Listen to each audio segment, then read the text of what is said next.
following podcast contains spoilers and adult language. And hey, that's my car! Crikey! This is a message from the Office of Emergency Preparedness. Due to the recent crisis, we ask that you remain in your homes. Do not attempt to communicate or interact with the creatures, even if they are people you know. Lock your doors. Bar your windows. The dead are coming.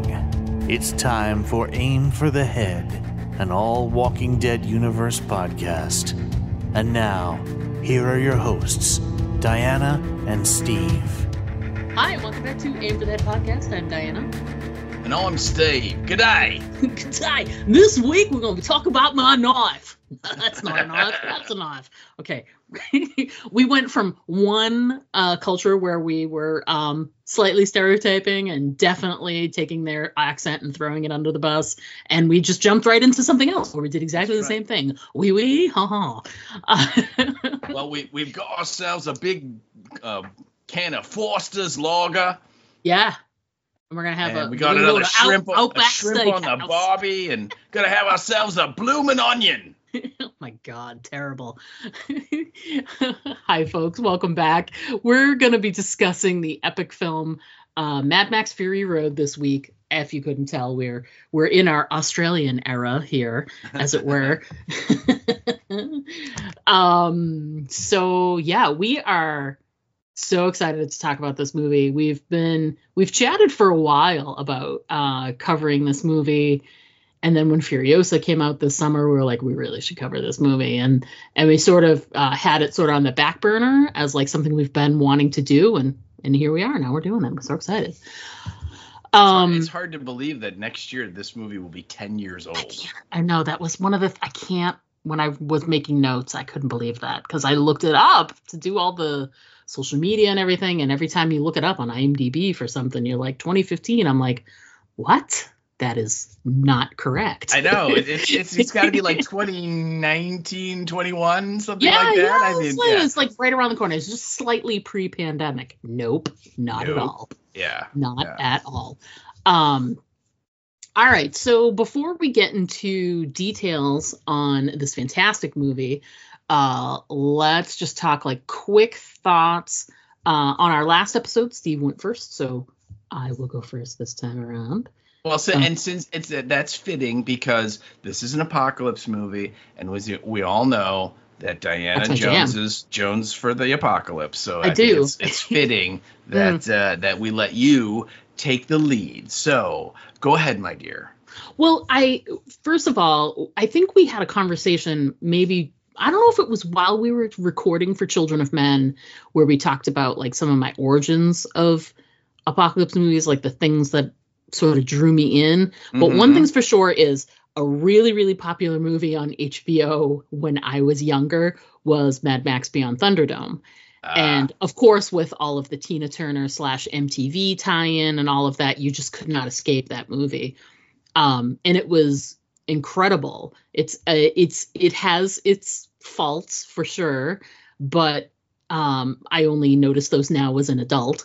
But when I was younger, I loved that movie. I loved Max. I loved all of that stuff. I just, there was just something about this whole idea of, for me, so it's that sort of kind of what's one of the center points of this movie, obviously the Max storyline as well, from different angles there, but it's the idea of once, something happens, nuclear wasteland or something like that, where the world ends, then there's this whole idea of humanity trying to hold itself together, and usually centered around like one town, one spot that's flourishing. You look at Thunderdome, same idea. You look at Waterworld, you look at any other movie where something has, ended the world. There's always like a central sort of like this place does well, and all of the other people, the plebes, are all living all around it. So when I first came to this movie, obviously I have, my love of Mad Max behind me. And coming into it, I was very skeptical. I don't even think I saw this in the movie theater because I was like, what is this? And here's the thing. I love Tom Hardy. I think he's great. But I was like, I think when it came out too, I think it was during, and we're still in this phase of, we're going to take this thing that was a part of my childhood and we're going to either do a prequel or a new thing or some new spin on it or some sort of derivative nonsense that comes from something. And I think this came out in the midst of like a real big sweep of that. And I was so turned off by the idea of them redoing Mad Max in any way that I was really kind of turned off, and I stayed away from it in the theaters. So I didn't see this in the theater. I saw this on my TV at home, which, to be fair, yes, the theater is crazy, but you know, when you have a 60-inch television and surround sound, it's not the same thing, but it's better than back in the day when we used to watch it on like a 12-inch TV if you didn't catch it in the movie theater. So I did watch it at home, and I was immediately mad at myself for having, you know, not wanted to see it in the theater. And I loved it and immediately like watched it like 3 times in succession, like that first week that I saw it the first time. and I just was like, this is incredible. It's got all the things I love. It's got, like I said, it's got that home base. There's some sort of like place where there's still that's what is good, is that because the Citadel itself and what it represents, because there's a little greenery, because there's water, because, you know what I mean, there's like that teeny tiny kernel of hope, you know, even though everything else looks like a wasteland, there's got to be something to sort of grab onto. And that's what that little sort of home base place was, you know. That's what Bartertown was in Thunderdome and stuff like that. So it's like, you've got to have that place that resembles the old life as much as possible. You're sort of trying to get to that, you know, like the Commonwealth and stuff like that. So it had all of those things that I love, you know, but then the fact that this movie is so female centered and in such a good way, it doesn't pander. It's very well done. It's a strong story with a female lead, with these great women characters, and it's just fantastic. And Mad Max, he takes kind of not a backseat, but he's like the supporting character in this movie. This is Furiosa's movie. That's how I feel about it. It's Furiosa's movie, and he is a sidekick, but an almost equal sidekick, because without him they wouldn't be able to achieve what they get done. But I don't know, there's so much I love about this movie. The visuals, the music, the dialogue, these characters are fantastic. These actors that they got they just look amazing. They all look great. The story is great. It's an action movie that actually has great action, but a fantastic story along with it. I really have a hard time trying to point to anything that I disliked. It's just such a fantastic movie. I have gone on for far too long about my quick thoughts. I'm using air quotes here for quick thoughts. So tell me, what are your thoughts on this movie? And when we came to it, like, how do you feel about this and how it sits in like the pantheon of movies, as it were? Yeah, it's pretty good. Anyway, let's go. Yeah, there's football to watch, folks. It's Monday. No, yeah, it is. It is visually, you know, one of the most amazing movies ever made. There's no doubt, you know. And George Miller, you know, said that when he first envisioned this movie, he wanted a really rich color palette, whereas almost a very common technique for apocalypse movies is to have everything washed out, right? And kind of, you know, bland and sort of muted in terms of the colors. And this movie, it is crystal clear during the daytime, right? I mean, the sky is blue and the sand is, you know, that golden yellow, and all of the the costumes and the cars, the paint schemes, and everything is very vivid. There's reds and blues and blacks and greens. I mean, it's amazingly crisp, and then you get into all the crazy vehicles in this movie that are just. I mean, they're just everyone. You're like, oh my god, oh my god, oh my god. You know, every time somebody shows up with a new car, you're like, what is that? Yeah. And then you have this great all-time character of Furiosa, and just her story, and I disagree a little bit. I mean, this one I still think Max is the main character of this story. It's close, don't get me wrong.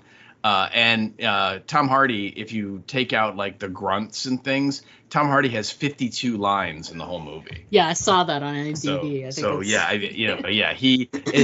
But that is not uncommon in George Miller's Road Warrior movies. There's not a lot of talking. Oh God, no. The talkiest one is probably Thunderdome. Yeah.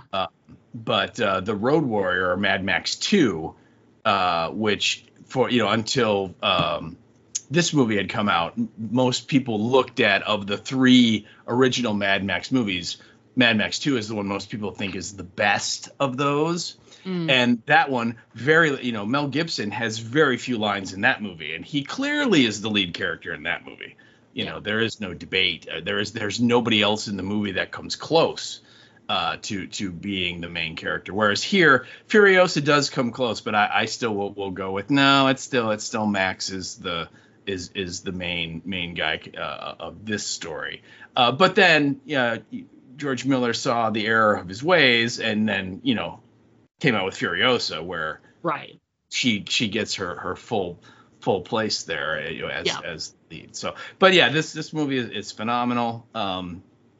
Like I said, there are moments that happen in here, and there's definitely a little CGI going on, but like 90% of what you see on the screen was practical. It was real. So those are like crazy ass Australian stunt guys on those poles, and that are 30 feet up in the air, and they're swinging back and forth, and they're jumping from truck to truck while they're zipping along on the desert at like 50 miles an hour. I mean, it's an unbelievable movie. So yeah, it's I remember when it first came out back in 2015, and when we went to see it, literally when it ended, we were in the theater, and we just kind of sat there and stared at the blank screen after the credits finished, and the curtain came down and everything. We're just like, what did we just see? We're just blown away by it. And and today, this day and age, seeing a movie in the theater twice is crazy town, because it's so expensive, right? Well, we went and saw it again. Nice. So yeah, I mean, that just shows you just what an impact it had. So yeah, it's phenomenal. There's so many great things in there. I can't wait to get into and discuss it, and kind of point out little things that I noticed, and obviously the things that affected you. It's going to be a lot of fun, because it's phenomenal. And I think we should point out that it is currently living on Max. Yes. So if you have access to Max, it is there, as well as Furiosa, and I believe, at least for a while, the original Mad Max trilogy was there as well. I don't know. They might have moved on, but it was all of the Mad Max movies were there. So yes. So yeah, check it out. If you haven't seen it, stop listening to the podcast right now. Watch the movie, then come back and resume play, because it will make much more sense to you. Yeah, like, we appreciate your loyalty that you would listen without having seen the movie, but seriously, go watch the movie. Well, I mean, I guess there could be people that are like, I haven't seen it and I'm not sure, so you want to like listen to us talk about it first. But no, you don't. Trust me, you want to watch the movie, because we're going to be talking about scenes, and you're going to be like, there is no way that happens in the movie. And trust us, it does. Okay. So, yeah. Yeah. Yeah, I can't wait. All right. So before we get into more details about the movie itself, let's get into just a really brief description of what to expect from Mad Max Fury Road. So, Steve, why don't you go ahead with that? All right. Well, This week's Apocalypse film is being brought to you by...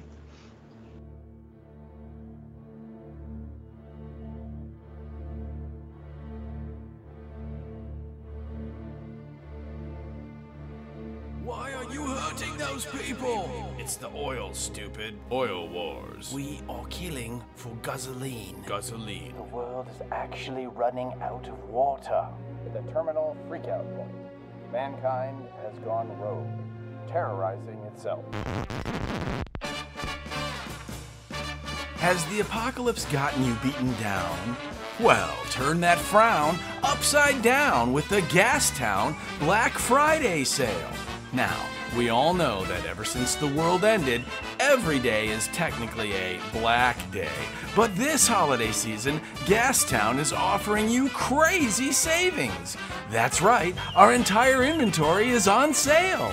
Leaded, unleaded, diesel, even high-octane gasoline. Your savings will be so max, you'll think we're mad. So no matter if you're a big rig, polecat, flamer, or the people eater himself, come on down to the Gastown Black Friday sale. Free schlanger for everyone. That's the Gastown Black Friday sale. Doors open at 6 a.m. and the first 50 War Boys will receive a free blood bag. Wow. If it's that cheap, I mean, how could we not go? Yeah, I've never been a big Black Friday sale person, but I mean, for gas, I mean, these days, sure, why not? And free schlanger? Right. I don't even know what that is, but I guess if it's free, you should have some. George Miller, when he wrote this script, he wanted to. He doesn't like profanity, and there's only a couple instances in any of the Mad Max movies where characters swear. And so, but he realized that they would still swear. So kind of like the Battlestar Galactica reboot, he kind of made up his own words that would represent what traditional swear words would be. And I guess schlanger is an Australian slang term, and I believe it means the pee-pee. So. So basically when the girl tells him, when one of the treasures tells Max, you're going to eat schlanger, she's, you get the idea. Yeah. So, she means schlong. Yes. Yeah. And so, and the other thing that just another one that's kind of in there, how the War Boys have the little spray cans of the paint that they spray into their mouths and their lips. Mm-hmm. And it's like they say you're chroming up or you're going chrome. That is also a slang term for in Australia for when people would get like a can of Ready Whip or whatever, and they they take a hit of it, right? Oh, like Whippets. Yeah, like a whippet, and that's so. But that's for whatever reason they call it chroming or going chrome or doing chrome or something. So that transitioned into the movie, and the guy who played Immortan Joe, Hugh Case Byrne, he said that it's not just a symbolic thing, but that there's also some sort of in the story there's some sort of euphoric drug included in that stuff, so that when the War Boys spray it, they're inhaling it, and it makes them, more devoted to Joe than normal because they're all hopped up on it at the same time. So anyway, yeah. So, back to the Black Friday sale. Yeah, that the free schlanger for everyone, and then again, if you're one of the first 50 War Boys, you get a free blood bag. So, I know. And who doesn't want that? Well, if you were to go, you might get to have Tom Hardy come home with you. I mean, I wouldn't kick him out of my bed for, eating crackers. So, Mm-hmm. Speaking of schlanger. Okay, so.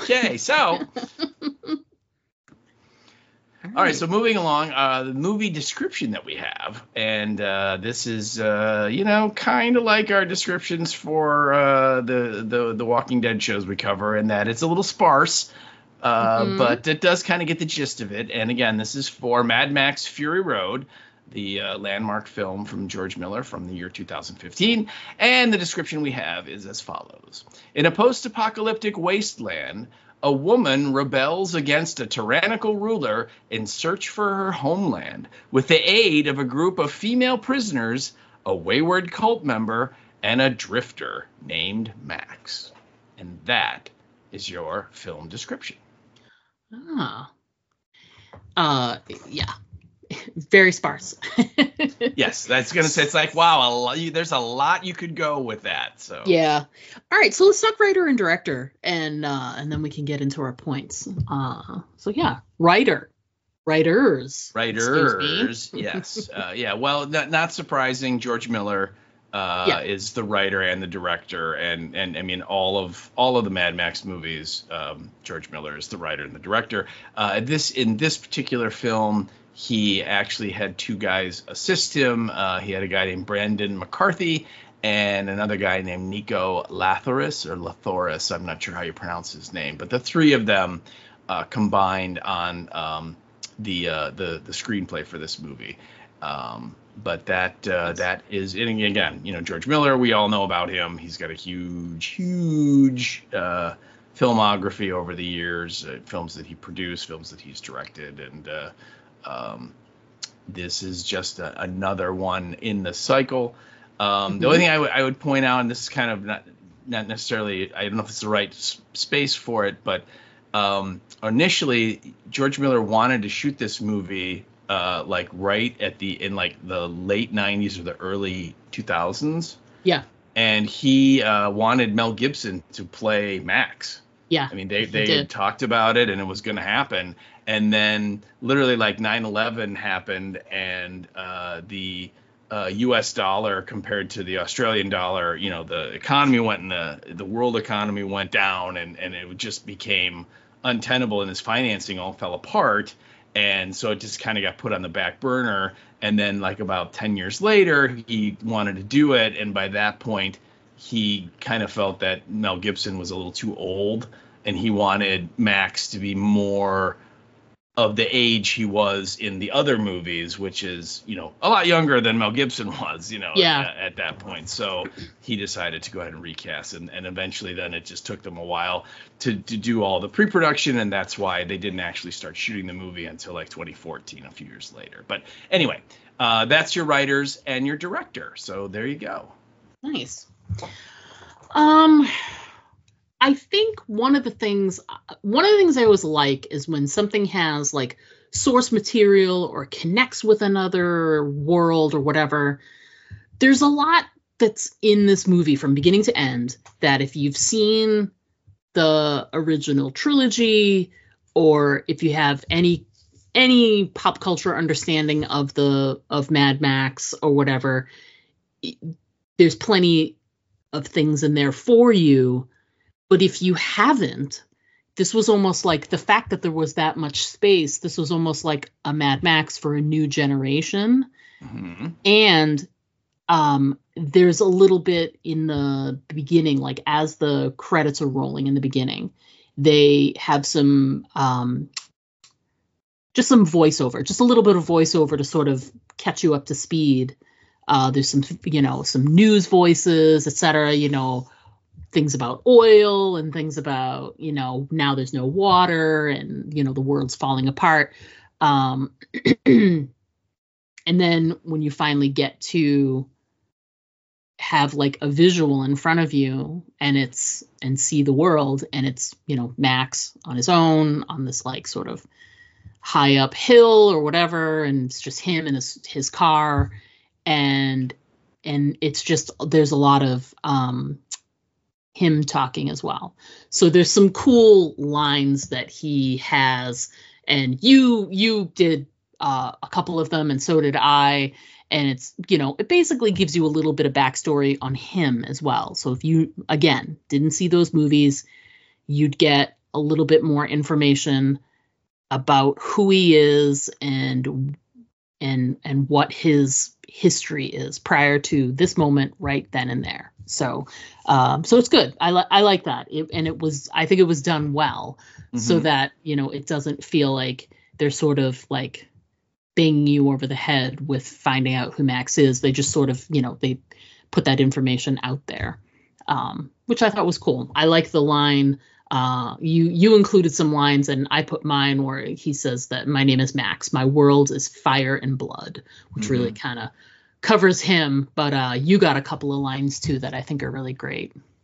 Yeah. He and when he says that my name is Max, my world is fire and blood. That's like it. That is right in the middle of all those other audio bits we're hearing. So he's kind of layered in there. Yeah. So as you're kind of hearing these other voices talking about oil wars and water wars and thermonuclear skirmish, and then you start hearing the earth is sour and our bones are poisoned and all that stuff, then you have him going, my name is Max, my world is fire and blood. And then he goes on to say, once I was a cop, a road warrior. Hey, there's a reference. Searching for a righteous cause. As the world fell, each of us in our own way was broken. It was hard to know who was more crazy, me or everyone else. And again, we see him, and he's sort of standing, like you said, and he's next to his car, which, my God, one of the greatest action movie cars of all time. The 1972 Ford Falcon GT Coupe, Australian variant, which there's only like 1,200 of them ever made. So, my chances of ever actually seeing one are very rare. There is a copy of one at the Volo Auto Museum, which is in Volo, Illinois here, which is kind of out near your neck of the nape. It is. So they have one, but it's actually tricked out from the original Mad Max. So it has the lights and all the MFP insignias and stuff on them, and it's not all weathered and so on. But anyway, he's standing next to this car, and it has the 50-gallon drums in the back like it did in the Road Warrior. And what I think is really great is that he's kind of in the background, and in the foreground you see this lizard that's on a rock. Yeah. But the thing is, it has two heads. What's really funny is I'm so every time I have watched this movie, I'm so focused on him and his things that are strewn about the ground, and I'm looking at those for details and whatever. I had no idea until you said that. Really? Oh yeah. And it's like obviously like a mutation, right? It's like of course. The fallout has caused the wildlife that's still around to be all weird. But anyway, it goes scurrying up to him, and right when he says me or everyone else, he smushes it with his boot, and then he picks it up and he eats it. He sure does. which again, it's like, yeah, okay. And then of course later on, Nux eats that little bug that is crawling around too. So again, clearly these people are like, look, man, you eat whenever you can, whatever you can. Get your protein wherever you can. So that's an apocalypse lesson for you, boys and girls. It really, truly is, yes. So after he's chewing on it, and you see him, and he's got like the tail sticking out of his mouth, and he's like, awesome. Crunch, crunch, crunch. Then he goes, here they come again, worming their way into the black matter of my brain.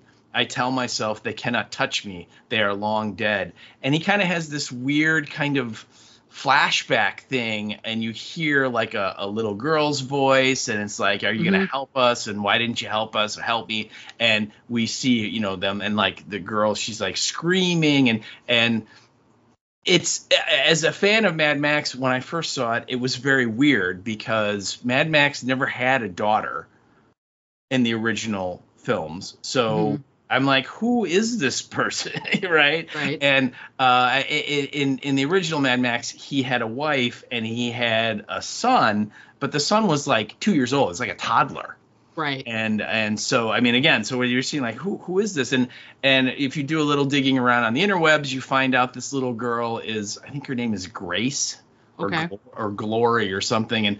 And George Miller came up with this whole like adventure that Mad Max was on before Fury Road, where his car got stolen and he met this woman whose daughter is this little girl, and she got kidnapped. And so they team up to like rescue the girl and for him to get his car back. And then while doing it, both the woman and the little girl are run down by the vehicles like we see in this movie in a flashback. Mm-hmm. And it's really cool. But again, how are you ever going to know that if you don't do the research? You know what I mean? It's like, exactly. That doesn't help, George. But we see, though, that he's haunted, right? That he is, you know, constantly plagued with all these people that in his mind, you know, asked him for help, wanted his help. He was trying to help, and you know, they are long dead. Okay. Yeah, and, I think it does a good job of, like, even if you didn't know, like, that story that George Miller sort of said later, you get the gist that like you said, there is some past, there is some things that haunt him, which I think they needed to put in there because, again, if you're familiar with the trilogy, you know that he has a past that would haunt him. You don't need to see those flashbacks, but if you're new, you need to sort of get a little bit to understand where his sort of like wackiness comes from. Oh yeah. And that's, you know, in the original trilogy, that is the thing that drives him mad, that kind of makes him a loner, is, you know, and what burns him out is his death of his family right in front of his eyes, you know, and that sets him on this path of revenge and, you know, all that stuff. So, but in this particular movie, it was a little confusing just from my standpoint, because I'm like, who is this little girl? Because it's not, I mean, and then I thought, well, you know what, since this is kind of like a reboot movie, although George Miller later backed off and said it's not, and it's, you know, the Mad Max in this movie is supposed to be the Mad Max from the other movies. It's not like a reimagining of it or anything. It's just like a continuation. Yeah. And so because of that, you know, I'm like, okay, well then, you know, at the time I thought, well, if they're reimagining it, maybe they thought it would be more impactful if it was a little girl that he had that died as opposed to a little boy. I'm not sure, but that is what kind of him, and he's sort of contemplating this. He's sort of reliving it. It's, you know, nightmarish in his vision, right? He's seeing her everywhere, all over the place, and she's always looking at him, and sometimes she looks like a skull, right? And all this gruesome stuff. And then immediately he kind of snaps out of it, and he grabs all of his crap and throws it in his car and takes off. See ya. Yeah. And then literally, like, he drives away, and then, like, you can, like, count to, like, 3, and then, like, all of these war boys come screaming into the picture in pursuit after him. And it's and then it's on. Yeah, I mean, like I said, I've seen this a bunch of times, but to prep for this, I watched it twice, so that I could, you know, reabsorb stuff and then take notes, right? So the second time around, I was like, when it gets to that moment and he jumps in the car and he drives away, I literally in my head, because it gets down to like almost silence. Mm-hmm.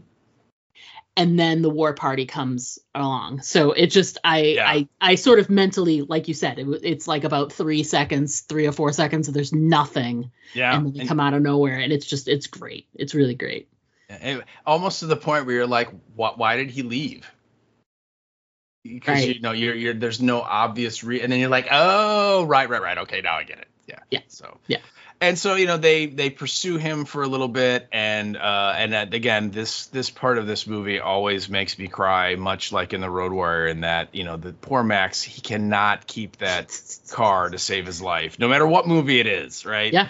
And all of them, it always blows up and flips over, and I'm always like, no. So, and it's very traumatic for me. I loved that car. That was such a cool car, with the blower, and, you know, the way he kind of tricked it out with the drums of fuel in the back, and of course it's booby trapped, right? And he's got the machete that's underneath it he can grab if someone's messing with him, and then there's a room for his dog to ride in, and all this is such a cool car. And of course in this one, same thing, the war party, they throw one of those explosive fire lances at it and blows it up, and it flips over, and then he's done. Yeah.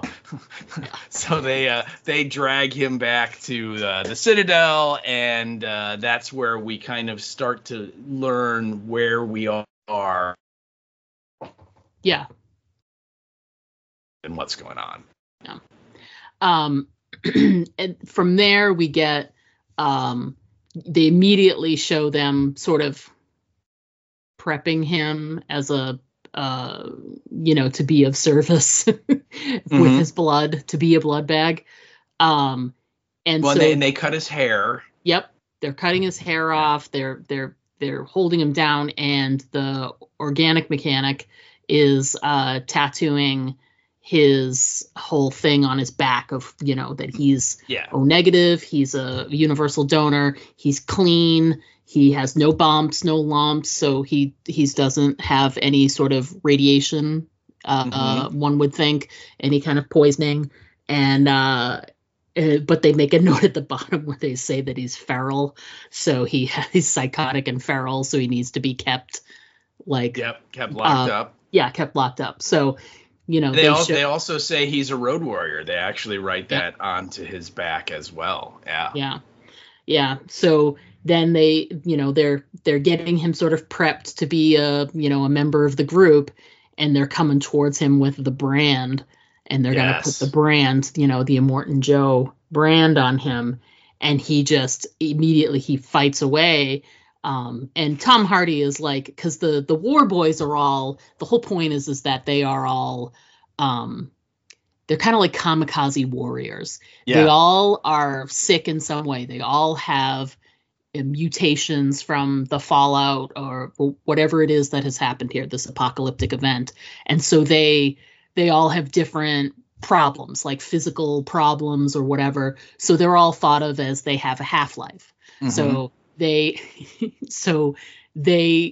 most of them are very sort of skinny and wiry, and I mean they're fierce fighters, because once you get that adrenaline flowing, but most of them are just like whatever. So it's like Tom Hardy like breaks apart and he starts running, and you can see like Tom Hardy is like 3 of them put together pretty much, like physically.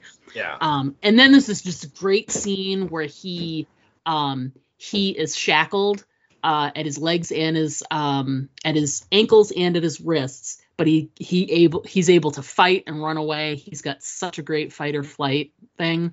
And he's all over the compound. He's running around, and it's great because there's little action sequences here and there. He's hanging from up above. They bring him down. There's all this other stuff running all over the place.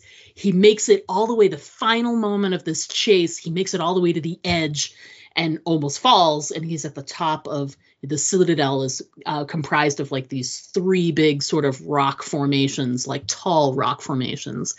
And they're like almost like towers, like they're like buttes. They're like skyscraper size, as it were. And he runs out and almost runs right off and gets to the edge. And they have these whole system of cranes that goes in between them. And they've got this crane with this big hook, and he almost falls, hesitates, turns and looks back and sees they're all right behind him. He gives himself like a couple of steps, and he runs off and jumps towards that crane hook and like gets his shackle up above his head and hooks himself so that he's hanging there.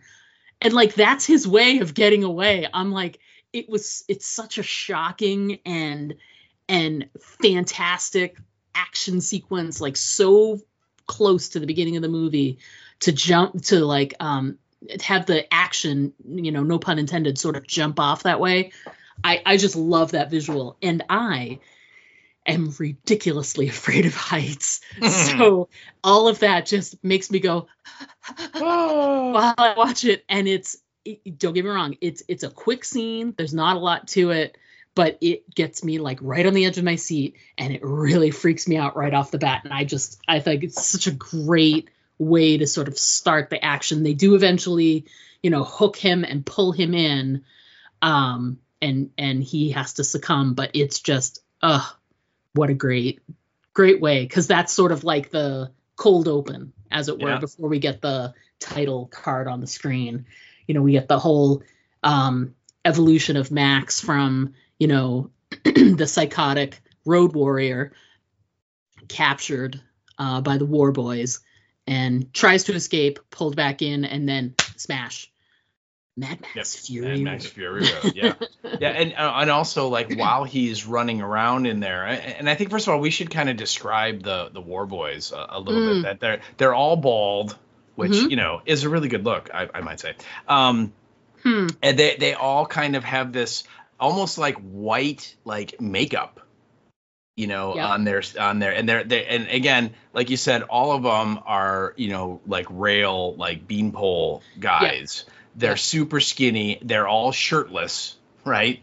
And they kind of like, their skin is like this pale. It's clearly a makeup effect, and it's white. I mean, it's like white. They're white people. Yeah, it's crazy how lack of pigment they are. And again, like you said, they all suffer from some kind of radiation poisoning. They all have weird things. Either their lips are kind of messed up, or, you know, they have mutations or bumps or you know, swollen parts on their necks or their arms or wherever. But they're very, very, you know, I mean, bizarre and interesting looking guys. Yeah. So yeah, they all have a weird sort of, I mean, and Knox himself, Nicholas Hoult, he's extra skinny and just, you know, he's just so gaunt looking. It's just yeah, it's crazy. And so while so Max is running around, and first of all, one of the first things he gets to is he sees they've got his car, and they've stripped off all the black paint so it's silver or just metallic, and they're like fixing it because they're all of them are gearheads, right? All of the War Boys are guys that can, you know, change the oil in your car and rotate the tires and all that kind of stuff, right?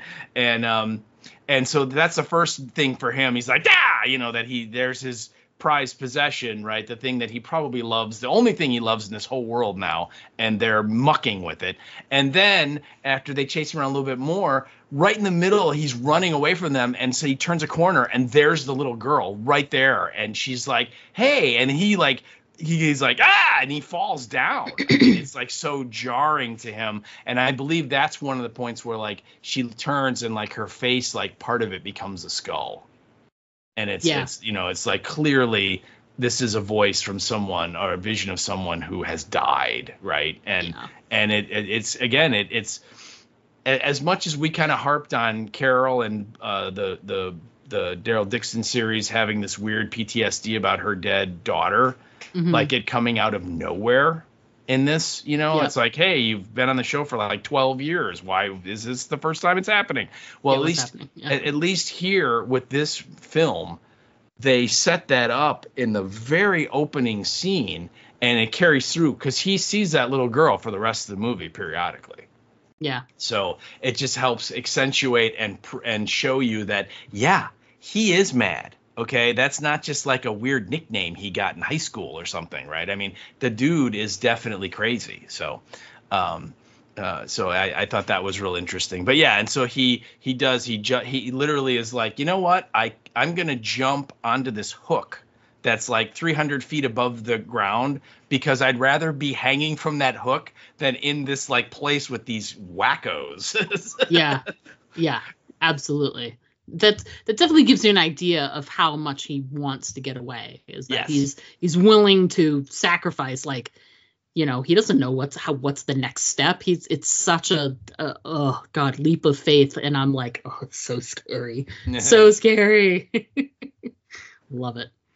And so after the smash cut, it's great because right after you come out of that, you get your very first view of Furiosa. And she's walking away, and she has the brand on the back of her neck. Yeah, she does. So it's very interesting because it's like that was sort of him seeing the brand was really his catalyst for like, you know, F you, I am not, you know, and like struggles his way out of there. That was like the last straw. And so to go from that, and the very first thing you see is that brand, and then the sort of like the camera sort of, you know, comes out of that, and you see that it's the back of, you know, Furiosa, and we get introduced to her, and they're getting ready to do a run to they're going to Guzzletown, right? They're going to Gastown first. Gastown, yeah. Guzzletown. They're going to Gastown, and they've got like produce, and they've got water to give, and all this other stuff. So mother's milk. Yeah, and they're bartering everything. They kind of establish without really establishing. There are 3 separate communities that are all kind of allied. You have the Citadel, which has got all the water and the green stuff, and they grow all the food. Yep. And they have the water, obviously, very important. And then there's Gastown, which is just like it sounds. They produce all the gasoline. Mm-hmm. And then there's the bullet farm, and that's where they make all the bullets. And these 3 little communities that are each like ruled by one guy, a dictator of a certain type in each place. They have an agreement that, hey, the Immortan Joe, who runs Citadel's like, hey, I'll give you water and food if you give me gas and bullets. And then the bullet guy's like, hey, I'll give you bullets if you give me gas and food. And the gas guy's like, I'll give you gas if you give me bullets and food. So it's like a cycle that they all kind of contribute one part of them all being able to survive. And this is like the time of the week, the month, whatever, where they're going to do a supply run from the Citadel across the wasteland, whatever. What do you think? It's like maybe 10 miles to the gas farm. So and so literally it's a what they call a war rig, and it's a big, like a semi truck. Again, a little nod to the Road Warrior. And it also has like probably about 7 or 8 vehicles that are going with it that are all filled up with war boys, and a couple motorcycles. And so they're obviously armed and ready to repel anything that tries to mess with this rig, because obviously it has a very valuable cargo. But you're right. Furiosa, we find out she's an Imperator, and she is clearly well known because the crowd of people are all chanting her name, right? And she is a known commodity, and obviously very good at what she does because she's driving the war rig, and it's just her. She's the only driver in there, right? Yep. Yeah, absolutely. It's interesting too to take the knowledge you have of Furiosa that you learned in Fury Road and connect it with the stuff from the Furiosa movie, which, we'll be able to do that when we talk that movie. I don't want to give away too much because I'm sure there are people out there who've seen one and maybe not the other, but it just, when you first meet her and you take that where she is now and knowing where she started and how she sort of got where she is at this point, it's just an interesting combination. Let's see here. So basically they're going on this supply run. They're there's a lot of security with her. She's got, people in the front, people in the back. They've got actual, war boys are stationed all along the actual tanker itself. They've got little areas. They're all on the lookout. And, they have they've kind of like a little ceremony as they leave, and part of it, and you can see all the people that are, I guess you could call them sort of nomads and travelers. They live within the Citadel, but they don't get to stay inside. They don't get, a hot plate of food or whatever. But part of sort of blessing, I guess you could say, her journey is they have these big sort of levers that Immortan Joe, he speaks to the crowd, he says, gives, wishes her good luck as she's going on her journey, yada, yada. And he takes these big levers and he opens them, and just water comes pouring down on all of these, I guess you could call them like villagers, as it were. And they all have like a little bowl or a little like, basket or a bag or something to sort of catch the water as it comes down. And it's crazy because that's when he says his famous line while the water's coming down. He's like, "Don't get addicted to water." Yeah. And it's like, as humans, we kind of are. So there's really nothing you can do about that.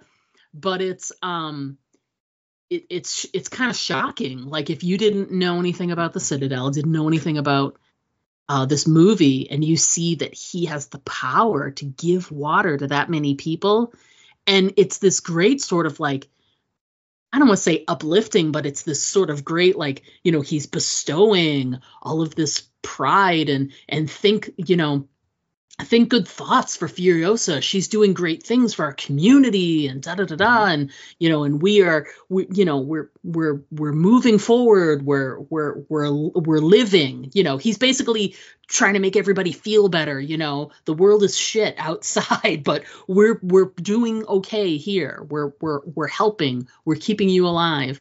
And then he opens up the gates of the water, and you're like, oh my God, they have access to water. That's amazing. And it's not like a little trickle coming out of those tubes. It's like a waterfall.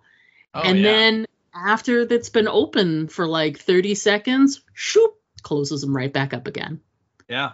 And it's like such the power involved in that. You know, I put it in my notes with, you know, the air quotes, you know, the gift of water.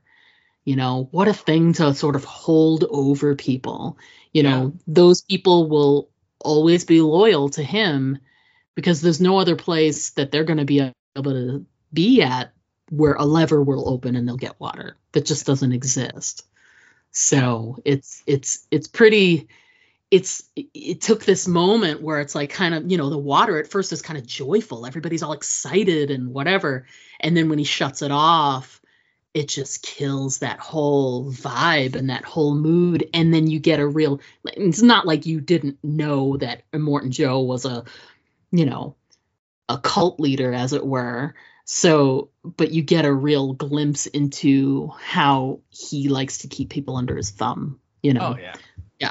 I mean, it's pretty clear right off the bat that that's his jam. Well, just the, you know, the fact that he runs the water for like 15 seconds and then shuts it off. It's George Miller showing us with a visual, a really incredible visual, that he's the man. Yeah. And there's no, you don't have to waste any time or effort with exposition of that one character telling another, you know, Immortan Joe, he runs everything around. You know, no, we see that, we get it. You know, he is the man, and all of those people probably would kill him if they had a chance, but he keeps them alive, just barely, right? He's not like he's giving them all the water. He just turns it on every once in a while because he knows that will keep them coming back. And like you said, there's nowhere else to go. So they're there. Yeah, it is. And I think we should point out too, the production design of the Citadel, right? And that they have this like huge winch that lowers this platform that the rig, this big semi truck, is on. Okay. And it lowers down from the Citadel to the ground, and it's on like these massive chains. And then you see up at the top, there are like 30 like Warboy guys, and they're like stepping on this circular step thing, which as it turns, that's what lowers or raises the chain. Yeah. Right. It's not like done with the machine. It's done with people. And it's incredible looking. You're like, oh, my God, you know, you've never seen anything like this before. And again, the war rig itself is just this crazy looking, like the you think of like the rig, you know, the part that that she sits in to drive of like a truck. This is not that. It's like a car that is like on these massive tires, and it's at an angle. I mean, you got to see it. It's just this like totally badass custom vehicle that you've never seen in anything else ever. Yeah. Yeah, it's unbelievable. And so they pull away from the Citadel, and you know, again, we kind of get, you know, Joe with the water, and so we clearly know that Joe and his boys are the ones that run everything. Yeah. And it's interesting too, like the little itty bits and pieces as you know, Furiosa goes off on her journey. You know, we see one of Immortan Joe's sons, who's like the guy who's sort of shriveled up. He's a dwarf, and he's in like the little seat, and he's watching out with the spyglass, and he's watching everything, and they talk about sending a signal, and when they're in the part where you're in the truck with Furiosa, you can see like there's a big long wide shot, and you can see just one little glint that they've sent like a light, like a signal, like a flash to Gastown to let them know that they're coming. And you can see, there's another couple of scenes where, moments, and you can see the return of the flash when they turn the camera in the other direction and show them where they're going. So that they've communicated back and forth. Furiosa's on her way. We see you, we know she's coming. And in the midst of that, she gets to a certain point in her drive, and she just turns off the road and starts driving in the opposite direction. Yeah. And it's interesting because all of the guys, and this shows how much power she has, and why, she talks later about, she had to wait until she was driving the war rig to be able to do what she did. And part of it is the respect that she has and the level of power that she has within the community, because the guy who's sort of the head of that sort of security detail of War Boys comes right up and he's like, what's going on, boss? What are we doing? And he calls her boss. Oh, and I think that's great. He's like, what's going on, boss? And she's just like, a detour. We're not going, basically that's all she says. She doesn't say we're not going there. She says detour. So he's basically like, all right, change of plans. We're going this way, because that's what she said. Yeah. So that's one of the things I love, is that he doesn't question her. Like, he's curious because this is different, and he asks, but he doesn't question her. Not at first. It takes a little while. And I think that's great, because that's, I mean, no offense, but women are questioned all the time, and are you sure? Are you right? And for this to be like, he's a buff dude. He's a security dude. He's the one that's like the muscle, as it were. And he asks, and she says what it is, and he's like, okay, change of plans. That's just it is what it is. And he's clearly like, you know what? I don't need to know. Yeah. So, this is something that above my pay grade. Yeah, she was told this is what we're doing, so this is what we're doing. Yeah, and it's funny because I think like when like all the war parties start coming after him, I think it's at that point that he's like, yeah, this is not kosher. Right. But he still goes along with it for a little while. Yeah, until it's kind of becomes clear. It's not until the flares are shot that he, you know what I mean, and he gets upset and he grabs her. But the thing is that she's banking on her position and her power to give her, because she knows that eventually the alarm's going to sound. But she's banking on a little bit of grace to be able to get like 5 miles ahead, like just get a little bit ahead so that she's got a shot, of getting out. Right. And so she turns, she does her thing. He asks whatever, but the son is watching, and he sees, and he's like, hey, Pa. Which I think was great. It's such a great word to use. He's like, hey, Pa. Instead of dad. He doesn't say dad. He says Pa. Yeah. Is, not going to Gastown. Furiosa went off the road. And he comes running. Oh, he takes and he looks. And when he sees and he says that, his other son, Rictus, comes up.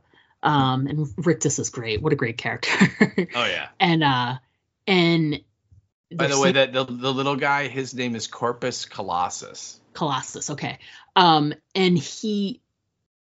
they're both are like, why? They're like dumbfounded. Yeah. Why would she do that? What's she doing, Dad? Yeah, why would she go? What is she doing? And they're, and obviously questions from Rictus, not crazy, because he's just not the brightest bulb on the Christmas tree. No. But The other son, Corpus Colossus, seems to be the one who kind of reminds me of, I know you won't get the reference, but in Game of Thrones, Tyrion, who is a dwarf, who's played by Peter Dinklage, it's because of the wealth and the society of his family that he's kept alive after he was born a dwarf. And he becomes are there dice? Yes, there's dice. Okay. And he becomes known for his mind. Yeah. So I sort of attribute those same things to this, which is the one son is known for his might, and the one who cannot fight becomes known for his mind. See, I took that as his wandering eye. Yeah, I took that to a nod to Beyond Thunderdome with Master and Blaster. Yeah, also. Yeah, very, very much so. But Pa, what's going on? Whatever. And Joe does not say a word. Oh, and he goes. He immediately has a thought. And he knows. He knows immediately. Right. Yeah. He knows immediately. So my question to you is, how did they get that vault door into the mountain? No, that didn't come to me. No. My question is, what's the scene? What's the scene that we never see that makes Joe immediately go to, she's stolen my treasures? Like, there had to be like a moment we never get to see, because he doesn't even contemplate, oh, well, it could be this, it could be that, he immediately seizes upon that idea. Mm-hmm. and he runs to their little, hole in the wall there, as it were. That's right. There is literally a vault, like a bank vault, just the door in the rock. Yeah, it's crazy. I mean, it makes sense. Wouldn't you have one? Of course. Right. Sure, to keep your treasures. Sure. Right. Yeah. But the only thing that comes to mind to answer the question is when Furiosa is talking to the Volvolini at the end. Yeah. The Volvolini, yeah, that's it. And they ask her, like, why is it taking you so long to get back here or something? And she says, I tried many times. And right. This maybe she was talking to Max. I can't remember, but at some point she says she was, she was like, I tried many times, and this was my best shot. So I figured I'd do it. So I guessing one of those times she, either discovered the wives or wanted to take the wives with her, whatever. Yeah. And because you're right, clearly he, as soon as she turns off the road and is going, he's like, oh crap. Yeah. So he goes running, and he runs down there, and he opens up the bank vault, which is, it makes sense. I'd have a bank vault in my post-apocalyptic home as well to keep my but safe. It's like literally built into the side of a mountain. I mean, it's it's a movie. Go with it. Just go with it. There's so much going on in that scene, and the thing you're going to get hung up in is, bank vault door? So he goes in there and immediately finds that they are gone. They've written stuff on the walls about, our sons will not be warlords, and, all these phrases. And who murdered the world? And, all kinds of stuff. Yeah. But the woman who was sort of their nursemaid, their keeper, Miss Giddy, she's there, and he's immediately like, where are they? What have you done? What is she done with them? Yeah, where did she take them is what he says. Yeah, and he puts the onus on Furiosa, and I included in my notes here that I loved that scene because she immediately she knows she's going to get killed. She just knows it, but she's fine with that because she wants them to be able to get out. So when they're like, you cannot keep a person property, it's not, a person is not property, and eventually they will fight back or whatever. And he's like, where did she take them? And she comes back and says she didn't take them, they begged her to go. Yep. So he's making it seem like they've been stolen, right? And Miss Giddy They're is my property. No. They ran away. She was just the catalyst. Like, she helped them. They asked her to take them. Yeah, right. It's not she came in and took them against their will. Yeah, they were lining up to leave. Yeah, right. It's right. They don't want anything to do with you. And it's a great scene. And I love how you can connect. And again, we don't want to give too much away. If you haven't seen Furiosa, but you can connect to Furiosa, the man who was tattooed and had all the words, like all the stuff tattooed on him, and Miss Giddy is the same. She's got thing. Yeah. So it's I like that connection between those two movies, and also it makes it seem like this is a thing, like it's it's a thing that's done, as the tattooing of the words, and it's the histories. So. Yeah, Miss Giddy's great. Love that scene. She's this tiny little thing, and she's an old woman. She's basically, in the future, she's got the least worth probably of anyone. Mm-hmm. It's only her tattoos really that give her any worth because of her histories she's carrying. But ultimately, she has like such a low value, and she has the balls to stand up to Immortan Joe. And like I said, she knows she's going to die. She just is like, she wants to make sure he knows that they wanted out, that they're not being taken against their will, is their idea. So shout out to Miss Giddy. Miss Giddy, she did great.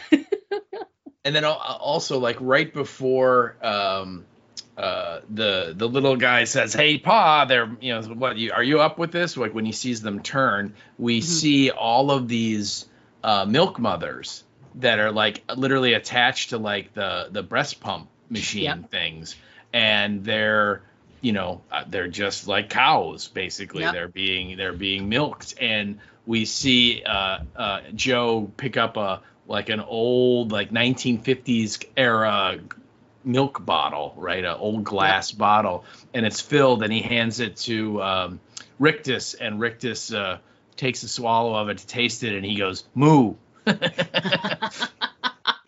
But again, just kind of showing you that, they're like, it's almost like an industry, like it's, they're mass producing this mother's milk as part of their exports. And, and then of course we find out that he has all of these girls locked up with his bank vault door solely so he can sire children.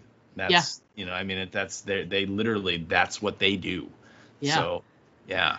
They reproduce and they keep the society moving along, as it were. Ugh. There you go. Yeah. It's like, ugh, gross. Especially since you get that image of what his, like, because he is just like, his skin is all pockmarked, and so he has clearly been affected by the fallout. Oh yeah. He has the breathing apparatus. He's got the sort of, I guess you could call it like the bladder that inflates with air. It's like it looks like a hood, like a hoodie hood, but it inflates with air and then deflates as he's using his sort of breathing apparatus. He's got this breastplate and this back plate that cover up his skin, but they had to sort of like they put some powder on his skin before he did that, and he's obviously got all kinds of like skin issues and whatever. Oh, yeah. So it's pretty gross. So it's like, as soon as all you can do is picture like these poor like pretty young girls and Joe like hovering over them to like bring his seed to them, as it were. It's like gross. I mean, gross anyway for that to happen, no matter what the person looks like, but double gross because he's disgusting and his body's falling apart. Oh, gross. So from there, because once he opens the vault and he sees and he discovers, we cut to the War Boy sort of hangout, their little area, and we see that Max is hanging. He's been hooked up to Nux, who's one of the War Boys. He needs, as he calls it, a top off, because he's really really weak, and so they literally just hook him up to Max, and Max just gives him a blood transfusion to fill him up, as it were. It's so funny. It's got such a gas connotation to it, which is so funny considering that gas is such a commodity in this world. They refer to Max as a blood bag. Yeah. So I mean, literally, that's his function now, is that they're just he's literally suspended in this cage. They've got a line running from his neck to Nux's arm, and they're just going to drain him off till he dies. Yeah. And yeah, that's the plan. And he's there, and he's trying to like get more energy, and he's only been hooked up to the blood bag for a minute, and then you hear like drum beats. Yeah, Joe sends out, mobilizes all the troops to go after Furiosa. Yeah. And so all the war boys start running by, and then Nux's Lancer, which is the guy that rides on the back of Nux, drives the car, and this other guy sits in the back, and he throws these spears that have like a Molotov cocktail on the front of it, on the pointy part. And so when he throws it and it hits something, it explodes in a little bit of flame. The Lancer, his name is Slit.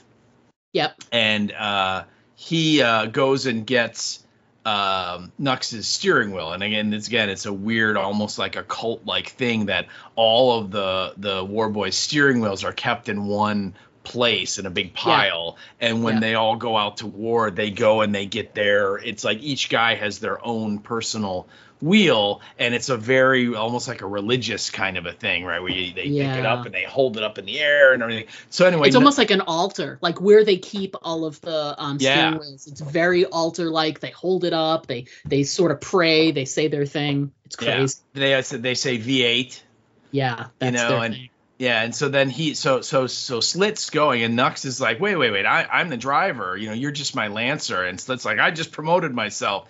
And he's like, no, I'm driving. And then Slit says, if you can't stand up, you can't do war. I love that line. That's such a great line. And so Nux knocks him down and beats him up a little and gets the steering wheel. And he goes, if I'm going to die, I'm going to die historic on the Fury Road. So, hey, we get the title of the movie. There you go. Yeah. And so they come up with this crazy plan of we'll bring the blood bag and attach him to the front of our car. And so as I'm driving, I will be topping off with this crazy feral high octane blood that's going to make me that much more of a cool warrior.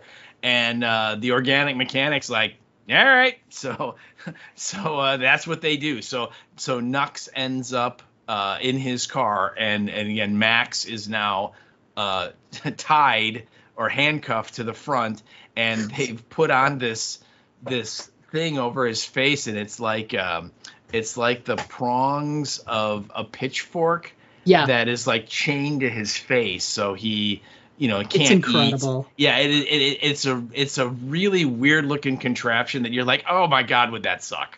Yeah, but it's got such a great it looks amazing. It just is such a great look.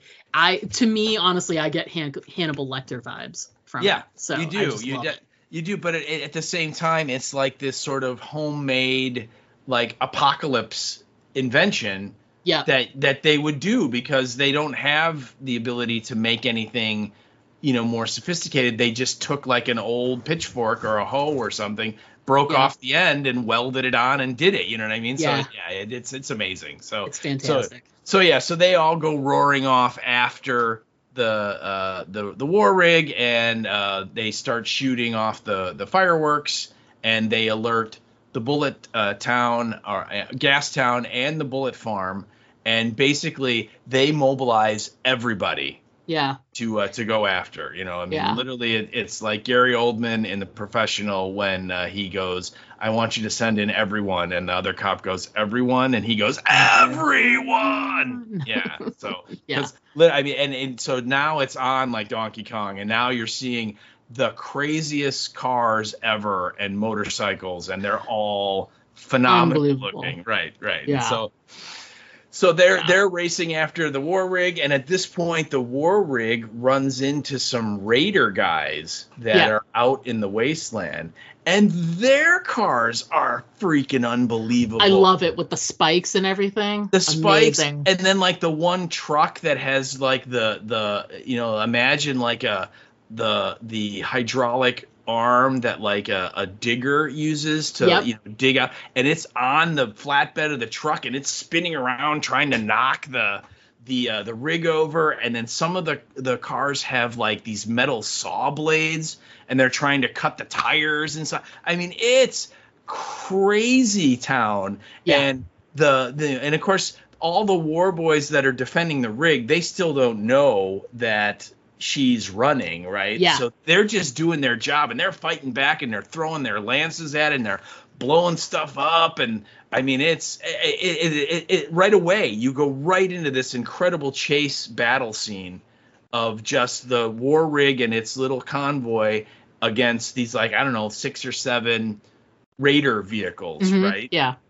And it's crazy, right? And of course, while they're fighting and they're slowly taking out these raider guys, the war party from the Citadel is slowly catching up, and of course Nux is in the lead, right? And he and Slit are like, there they are, we're gonna get her, and Slit's like, first we clear out all the raiders, and then we'll take out her. And so they come right up, and there's this great scene where one of the guys on the back of the war rig, his name is I wrote it down, Morsov. Yeah. And he, one of the raider guys has a double crossbow, and he shoots him, and one bolt goes through his cheek, and the other one goes through his neck, and he falls back, and you think he's dead, and then he like slowly gets up, and you see Nux, and he's like, "Get up, man, get up. Yeah, you can do it. Get up."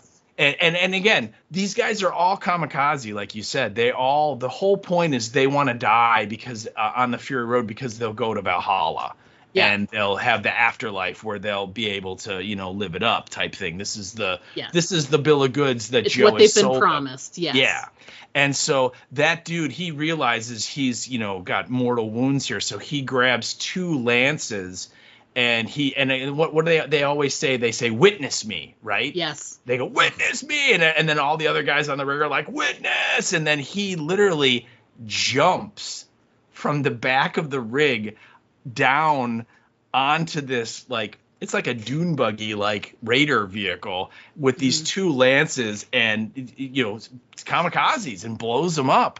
And I mean, the stunt is unfreaking believable because it looks like he really does it. Yes, it's incredible. I made a note too about the lances. I think the way they have them, they're these long spikes. They've got kind of like a incendiary end, so that when they hit something, they detonate. They've got a small little bomb on the end. They detonate and create this greater explosion, and the whole thing it's so fantastic. It's a great weapon that they devised for this, because it works for like this raider car that's covered in spikes. How are you supposed to fight that? You can't get in anywhere because it's, otherwise you're going to end up totally skewered. And just that scene where, Morsov jumps off and he's, "Witness me," and they are all turned and pointing, and they're like, "Witness." And they're making the V sign. They're going V8. Yeah. And then Slit goes mediocre after he dies. Yeah. And I love too, like, the whole thing's happening, and like Max is like, "What the hell?" Oh yeah, and he's trying his best, because this explosion happens like 6 feet from his face, Oh yeah. And of course, like, they don't care. He's just the blood bag, Right. So, man, it just, the action sequences right off the bat are like, they just, each different one just like drags you, pulls you in further and further and further. And they dispatch the, Morsov does his thing and dispatches with a couple of, definitely that one dune buggy raider car. And so that opens it up. So Nux and Slit are able to sort of come right up next to the rig now that they've got sort of a clear path and they can go toward Furiosa. Mm-hmm. And there's this great moment the very first time that Furiosa and Max see each other, and she looks over and she basically has a WTF look on her face, because no one's ever done what Nux is doing. Right. It's his idea. It's like, I'm taking my blood bag with me. Why should I sit this out? Right. And so she turns and is like, what the hell? And he catches her eye and is like, is that a woman driving this rig? Like, what is happening? And they have that moment, and then 2 seconds, and then they both turn away. Like, he's like, I got to concentrate on staying alive. I'm strapped to this car. And she's like, I got to concentrate back on what I'm doing. But the amount of like, what the hell is going on that happens in just that one look between them is, I love it. I think it's great. Yeah. Yeah. Well, you should also point out that Nux is wearing Max's jacket. Yes. He's stolen it. And then the other thing is, when they're in pursuit of the rig, the guys come out with Max's car and it drives past him. And he's like, what are they going to take from me? They took my car. They take my blood. They take my car. Oh, yeah. Yeah. So it's crazy. Oh, the poor guy. He just can't get a break. I mean, he can't. So as things are really getting, because then at this point, the war boys that are her security have become wise to the fact that she's not supposed to be doing what she's doing. And, because there's a sandstorm and it's in front of them and she's heading straight toward it. One would normally like slow down or try and find another path. And that's when he sort of understands. That's when he's like, what did you do? Yeah, and he's like, what did you do? Grabs her by the throat. She fights him off and gets him out of there. And there's all of this action going on, and she's basically just like pedal to the metal, heading straight into this sandstorm. She is so committed to making sure that they get out of there. Yeah. And it's great because the sandstorm is really it slowed everybody else down. She just pulls up like a neck gaiter over her face. She pulls her goggles down, and gets ready. And she goes straight in there. And it's funny because the Max is taken off the front. Just as they're about to head into the sandstorm, they lose a tire on their car. So he wants more weight put in the back. So he tells Slit to undo him and put him on the back. They have a fight on the back. Nux is totally oblivious because he's paying attention to what's in front of him. Mm-hmm. So Slit and Max have a fight, and he knocks him off, and he gets his boot in the fight. And so Max only has one shoe now. Damn it! Right. And so just as they hit the sandstorm, he's got to like sort of stick himself like up against the car, like in the back, because he doesn't have any protection. He closes the all of the glass on the side. He closes the roof on the top of the car. There's no way in, so he's enclosed. He does the same, puts on his goggles, etc., gets ready to go into the sandstorm. And it's just what a lovely day.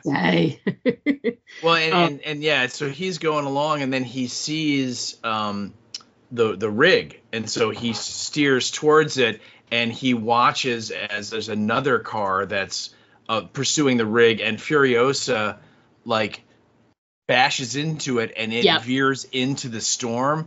And I mean, it literally it's like a tornado. The whole car gets picked up into the storm and is spun around, and it blows up, and you see all the war boys going flying all over the place, and it's like almost beautiful in the way it's staged, with the explosions and the flames, and they're all arcing out, and they're doing this circular thing. And of course, one of the war boys almost hits Max. It goes right over his head, and of course this tells or convinces Nux that, this is it. He's going to sue us. He's going to kamikaze. And so he like pulls all the fuel lines out of his tanks, and like his the inside of his car starts filling up with gasoline. Yep. and of course Max is in the back like, what are you doing, you idiot? And so Max is trying to smash the window open to try and get in there, and then Nux lights a flare.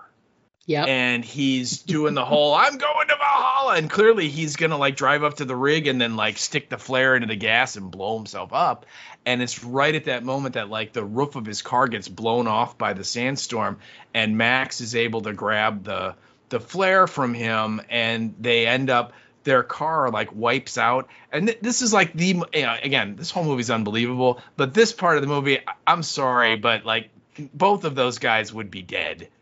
Particularly Max, because he's like on the outside of the car, right? Yeah. And you see them, and like you watch that scene, I'm like, yeah, you'd be dead. But anyway, they wipe out, and of course this sandstorm closes in, and it's kind of, you can't see anything, you can't move, so all the pursuing war parties have to stop. And literally, I always kind of equate this with like, this is the end of the first act. Of this movie, because we literally get a blackout, and then when the picture comes back, clearly some time has passed because the storm is gone, and we see like Max is like 3/4 buried in the sand. Yeah. And it's like a bright sunny day. Yeah, it's definitely past for sure. Yeah. And then we go into, like I said, it's kind of like the second act of the movie, and here's kind of where we get a lot more of why is Furiosa doing this, and who exactly were these people that Joe was looking for in the bank vault room, and all that stuff is now going to be answered, and we get to meet the treasures, which is great. Yeah. And the way they're kind of revealed too, it's just so done so cinematically. Max wakes up, Nux is knocked out, and they've got this whole scene where he's trying to undo, because they are chained to each other. Yeah. He's got the weaved in the midst of the chain is also the tube, the tube with the blood running to him. And Max does unhook it from his neck too. Yeah, so at least he's not giving him his blood anymore. Yeah. But he's trying to undo. He's got like a shackle on his hand. Nux does, and he's trying to undo it. He finds a small like snub like little shotgun, and he's about to. It's a sawed-off shotgun, and that's a nod to the original movies, because that was Max's weapon. And it's great because Max does not hesitate. He opens it up, sees that it's got shells in it. He picks up Nux's arm, and he's literally gonna like blow his hand off. Yeah. He puts both barrels right up against Nux's skin. He pulls the triggers, and both shells are duds. Yeah. I would assume too that it's also it could have been because of this. I attributed it to the sand. The sands just killed it, right? Yeah, it could have. Yeah, because shotgun shells are open. They're not. They're not closed up.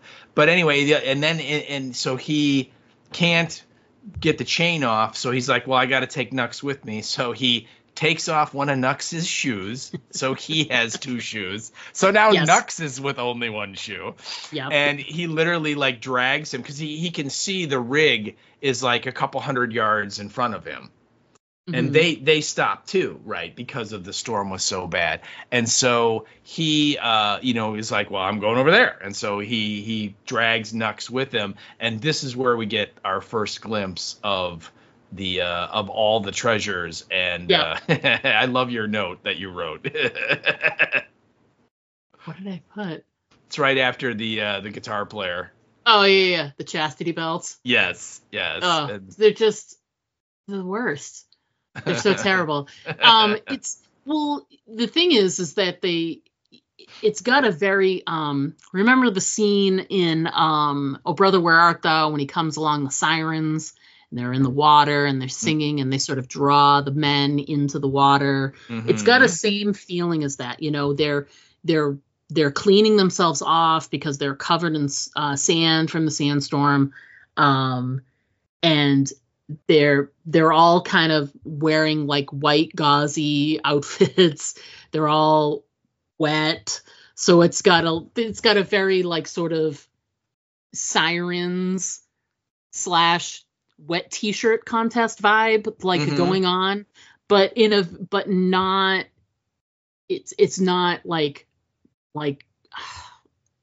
it's not very like graphic. It's all kind of, it's got a real softness to it. I think it's really well filmed, and it gives you an idea. They are all beautiful women in their own way. And you can see too, he wanted to sort of have like wives that were all a little bit different. You have Zoe Kravitz, so you have a woman of color, you have a redhead, dark hair, blonde, a couple of blondes. Yeah, they're all sort of like, they've got a little bit of difference to each other, but they are all just beautiful, all in their own ways. And several of them are in various stages of preggers. Correct. Yeah. With the one, Splendid, Angarad, she's fully pregnant. Like she's 8 months, we find out later. Yeah. So he comes upon the scene, and if ever anybody was more surprised, it was enough that like Furiosa's running the rig, and she's right there, and then there's the water, which that's also very surprising, is they just have like it's like a fireman's hose. Oh yeah. And they're just drinking and cleaning off of the fireman's hose. So that's it run. Yeah, there's water all over the ground. It's like an embarrassment of riches. And so he's just like, what is this? It's almost like it's a mirage for him. These beautiful young women, this water everywhere, you just like trying to get yourselves around it. And he's trying to grasp like, who are they? Why are they there? And then they show them with the bolt cutters cutting off the chastity belt. Yep. And the chastity belt is so vicious. It's got like really like very medieval like teeth in the center or whatever. It's really gross. And I think with the chastity belt, he understands right away what's happening here, like who they are, what they represent, that they had something to do with, the boss man from back there, and they're running away in some way. It's incredible. It's a really great visual, and that just leads to after he's got the sawed-off shotgun. They don't know it doesn't work. We know, but they don't know. And that right there, that's a little nod back to Mad Max 2, because for the first half of the movie, he doesn't have any bullets for the shotgun, yet he continually pulls it out and threatens to shoot people with it. And there's a great scene when he does find some bullets and he decides to load the gun, and the gyro captain's like, empty all this time, and it's been empty, and he's been forced to do all of Max's dirty work. So but you're right. He does. He uses the shotgun and the threat of it, and he makes them bring the bolt cutters over, and one of the girls, I think it's Angarad, she tries to cut the chain, but she's not strong enough. Yeah. And he kind of gets distracted, and then Furiosa just tackles him. And then the two of them just have this drag out fight. It's amazing. With the girls helping out. Because remember, he's chained by like the back of his neck. Yeah. To Nux, who is still unconscious throughout this whole thing. But he's slowly coming around because Max is kind of splashing him with this water as he's drinking from the hose and doing all this stuff. And so they like grab the chain and are pulling it, and then they try and get the shotgun, and they get the bolt cutters, and then she gets the shotgun, and it's so great. Furiosa puts both barrels right up under his chin and pulls the triggers. Right. Yep. So she's like, you're dead. I'm going to waste you. And click, click. And then she's like, oh, crap. And then he tackles her and spins her off of him, and they keep going. And eventually, like one of the doors from the rig fell off, or maybe it's a door from one of the cars that was attacking it. And Max uses it and knocks her silly. And at this point, Nux is kind of awake and starting to get involved, and then she makes a lunge for the underneath of the rig, where she smashes open the skull, and there's a pistol under there, and that like a little hidden weapon. Yep. And then they start fighting for that, and they eject the clip, and the clip gets kicked away, and so the gun's kind of empty, and they're still going. And of course, all the girls are screaming like, "What? Help us! How do we do it?" You know, all this stuff, and it's a drag out fight. And then finally, Max gets the clip and loads the pistol, and he fires a couple of shots into the sand, and that's when Furiosa kind of like, "Okay, you got me," and stops. And it's a great scene because he's trying to, I mean, I'm not sure what his intentions were, but as soon as she attacks him, he's fighting because he's like, I'm getting this rig and I'm getting out of here. Yeah. So that's what his plan is. But it's like, without even meaning to, Nux helps him. Yeah. You know, he literally, in that last moment, Nux is the one who's like, here you go, and hands him the clip. Wait, falls out at first. See, Nux thinks that they're partners now, that they're on the same side, that clearly they're going to stop her. Yeah. Because he's like, once they capture him, Nux is like, we can have anything we want. And Max is like, I want my coat. And Nux is like, takes it off, and he's like, you can have more than a coat, man. You know, he's like, you got to think bigger, dude. It's like, this is the gold, you know, reach for the brass ring, right? And but yeah, and then I think that then Max, like, you know, just levels him with like a gut punch. Yeah. And knocks him silly. Mm-hmm. And that's when Max is like, you know what, they cut the chain, so he's, you know, unchained. He still has the weird thing strapped to his face. Yeah. But he's like, gets in the rig, and he's like, I'm leaving. And so he starts it up and drives away. Right. And I think too, Splendid, Angerage, she like tries to walk away, and he shoots at her. Yeah. And like just like grazes her right leg. And you see she's got like a little graze mark, and there's a little bit of blood trickling down from it. And then and of course all the girls are like, well, now you did it, because that was like his, meaning Joe's, favorite leg, and you ruined it. Yeah. How could you do that? That's so stupid of you. Oh yeah. And so he gets in the rig, and he's just like, screw F you guys, I'm leaving. And so he starts it up and drives away, and Furiosa is just kind of like looking at the girls, because she knows what's going to happen. And so she's like, she asks Splendid, and she's like, does it hurt? And she's like, yeah, it hurts. And I thought Furiosa has a great line there where she goes, out here, everything hurts. Oh, love that. That's a great line. Great line. And kind of indicating to the audience here that, you know what, these girls have probably never been outside before. Yeah. Right? Never been out in the shirt storm that is the world. Right. They've been living in relative luxury in that vault room. Right. And plenty to eat, plenty to drink, probably bathe regularly. Right. I mean, they're well cared for because they're valuable. They're treasures. Right. They are, you know, incredibly valuable. And now they're out in the real world, and it's like, oh, my God, everything hurts. It's hot. I'm sweaty. I mean, what's going on here? You know, and so the rig drives maybe about 50 yards, and then it stops because Furiosa has some weird startup sequence. You got to hit certain buttons in a certain pattern, or it won't run very long. Max doesn't know what that pattern is, so it stops. And it's great. Furiosa tells all the girls, pick up everything you can and run. Because she knows that the rig is going to stop. It's going to stop. And she knows that the war parties are coming behind them, and so they got to go. Yeah. Yeah. So they run back up to the rig, and she tells Max that there's a pattern, and if you don't enter it the right way, the rig won't work. And so Max is like, tell me the pattern. She's like, no. And he's like, fine, we'll just wait. Yeah. We'll wait here, and I found his treasures for him. I'll turn you in. I'll get the reward, right? And you wrote down her line, which is another great line. So great. She says, you're relying on the gratitude of a very bad man. Yeah. You know, so. Yeah, he's going to praise you to everybody's face and then take you out back and shoot you. Yeah, pretty much. Yeah. And Max, again, practical dude, probably crunches the math in his head and goes, yeah, you're probably right.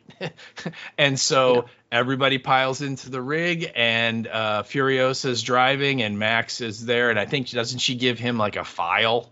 Yeah. He's like, she's trying to like give him like reasons for all of them leaving together, let me drive and whatever. And she's like, you want that thing off your face? Yeah. And so he's basically he's like, okay, everybody get in. Everybody get in. Yeah, everybody get in. Yeah. Okay. And yeah, she gives him the file and he starts like trying to do the thing behind him and getting it off. Yeah. Because clearly when they started running towards the rig, they didn't bring the bolt cutters, which they could have. No, they do. They bring the bolt cutters because they come back into play. Yeah. Because he uses them to cut the chains off that they shoot into the back of the truck to try and slow it down. So, but they decide not to use it for his head. That's fine. Well, I don't think he would let them. He doesn't trust anyone at this point. But they bring the shotgun, the sawed-off shotgun. Toast the Knowing, which is Zoe Kravitz's character. She brings that, and so yeah, they all pile in, and then he grabs like a bag one of them had and dumps everything out in it, and then proceeds to fill it up with all of the weapons he can see in the cab. Yeah, which is a lot because that bag is full. Okay. Yeah.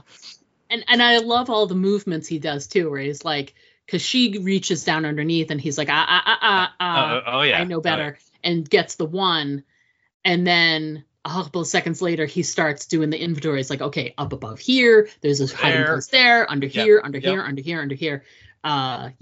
And tosses them in the back. It's great. It's a great scene. Yeah. Oh, it is. And of course the girls, there's kind of this rapid fire dialogue where they mention the green place for the first time, and then one of them's like, is he going to the green place? And they're like, no, he's nuts. And but you're kind of like, what are they talking about? Right. But it's sort of the way George Miller is telling his story. It's not conventional one character going, here's a whole bunch of expo. It's more of little bits and pieces, and if you're not paying attention, you might not pick up on all of it, which I'm totally fine for that. I like movies that, you do have to pay attention, and if you do, you get rewarded, and this is definitely one of those kind of movies. Yeah, absolutely. As they're taking off, though, as anyone who's tried to drive behind a big rig understands, it takes a little bit for them to get up to the right gear and get moving. So even though they take off, it takes a little bit for them to get going. And so Nux just, gathers up all of his chain and runs ahead and with only one boot. Yeah, and is able to catch up. And so he has gotten up into the rig somewhere. He's hiding in the back, as it were. He jumps on the fuel pod, which is this little like separate pod, just what it sounds like at the very back, that you get the idea it's filled with gasoline. So yeah, absolutely. And so they have all this, there's some conversation happening in the front where they're talking about where they're going, what they're doing, etc. And they're talking through some stuff, and then all of a sudden the truck starts to, it's shaking because they're dragging something. So they've gotten to a point in their conversation where there's a little bit of trust, and so they're like, she's like, you drive, I'll go, and he's like, no, I'll do it. You guys do this, and I'll go take care of that. So clearly, Nux has pulled the connection off. Yeah. To distract. So. Well, and part of their conversation too is that the girls point out to Max that not only is the one war party from the Citadel directly behind them, but coming from the right is another war party from the gas town.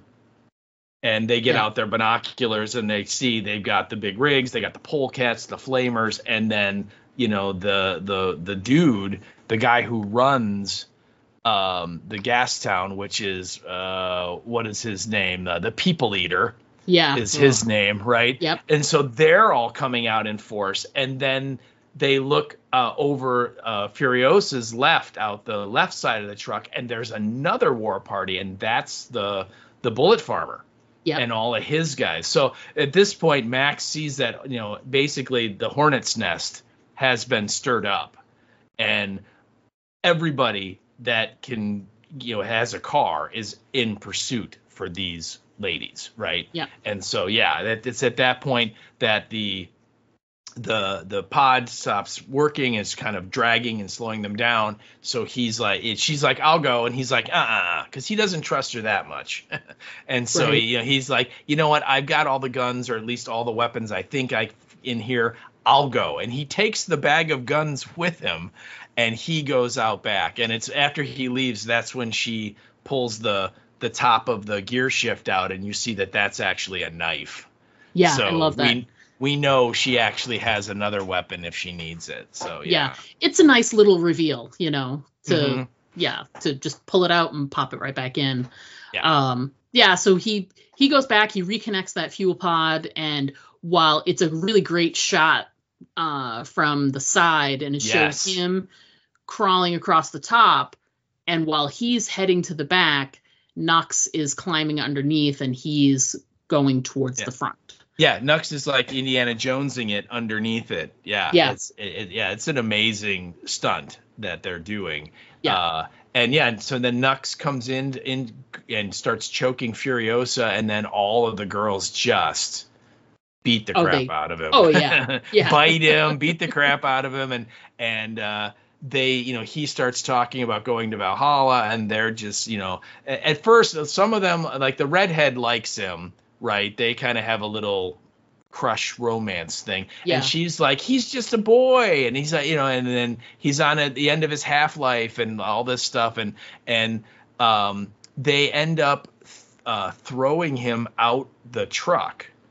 Yeah. And the very last thing that happens is he says, like, look, I'm, it's not my fault. I'm just doing what I'm told. And Splendid goes, then who murdered the world? Yeah. Or who killed the world? The world, yeah. And they kick him out, and so he is on the ground. But as he falls out, he grabs like a piece of one of their clothing, of their robes. It's a white, it looks like a scarf, but it's actually a piece that they were wearing. And so he gets up and immediately goes running back towards the approaching war party with Joe, and he's got this scarf, and he's going to be like, I was there. See, I have this. You should listen to me, kind of a thing. Yeah, exactly. It's great too, because he's dejected, like, I was so close, I almost got them, and they pushed me out, whatever. And he's dejected at first, but then he realizes, no, I can tell them, like, there's this guy in there, and he's got the girls, and they're on their way, and they're all alive, and like he's got information, and he knows that that's important. So it's there's so many great, like, it was tough because, like, we could sit and talk about every single, like, action sequence, like, in detail. There's just so much. There's so much to pull in. Because now we're approaching the canyon, right? And so she pulls up, and she tells Max, hey, you know what? I made a deal with these Raider guys that are here, and I was gonna trade the gas, and they were gonna seal up the thing behind me, and I don't know if it's still gonna work. And so everyone has to be out of sight because I told them I was gonna come alone. And so she pulls up, and as they get close, she looks over at Max, and she goes, hey, what's your name? What do I call you? And then Max, of course, is all philosophical, and he's like, what does it matter? Right? Like, what does it matter what my name is? And then she just kind of, it's great because Charlize Theron, she like sighs like, oh God. And she's like, fine. When I yell fool, you drive out of here as fast as you can. I thought that was a real, great. A real fun line. And so she gets out, and she starts yelling, to one of these Raider guys, like, hey, I'm here, just like the deal. I got the gas, and she's kind of looking around in their silence, and then you hear the Raider, like the leader of the Raiders, and he's like, you said a few vehicles in pursuit, maybe. We count 3 war parties. And Furiosa under her breath goes, yeah, well, I got unlucky. I thought that was a fun little line too. And she realizes that the deal is off, and they start shooting. And so then she yells, and Max starts driving the truck. And so now these guys start an action sequence trying to get her. And these are the guys that have their motorcycles, and they go jumping over the rig, and as they fly over it, they are dropping like grenades or incendiary bombs or Molotov cocktails, and they're blowing it up and setting it on fire, and they set the hood of the rig on fire, and so Furiosa lowers the scoop onto the sand and puts all the sand on it to put it out, and it's an intense, unbelievable action scene. And the guys dynamite the canyon so Joe can't get through. And I mean, again, like you said, we could break it down shot by shot, and this podcast would be like 20 hours long. Oh my God, yes. It's unbelievable. And the stunts are unbelievable, but they get away. They fight off these Raider guys and they get away. And Joe is able to drive his car because it's got these like massive it's like a monster truck. It's like a monster truck tires. Yeah. They called it the Giga Horse. That was the name of that vehicle, and it actually worked. And the guy Hugh Case Byrne, who played Immortan Joe, he loved that car because you could hear it coming for miles around. It was so loud because it had like 2 V8 engines connected, and it gave like 1,200 horsepower or something crazy. But anyway, his car, because it's got these monster tires, is able to kind of climb over and through this canyon archway. And he tells everybody else, you clear out the way and follow me as soon as you can. So they go off in pursuit, and they follow for a little while, and eventually they get right up next to them, and they're, again, the fight is on. And at this point, this is where Splendid, she gets out of the truck to help Max with something.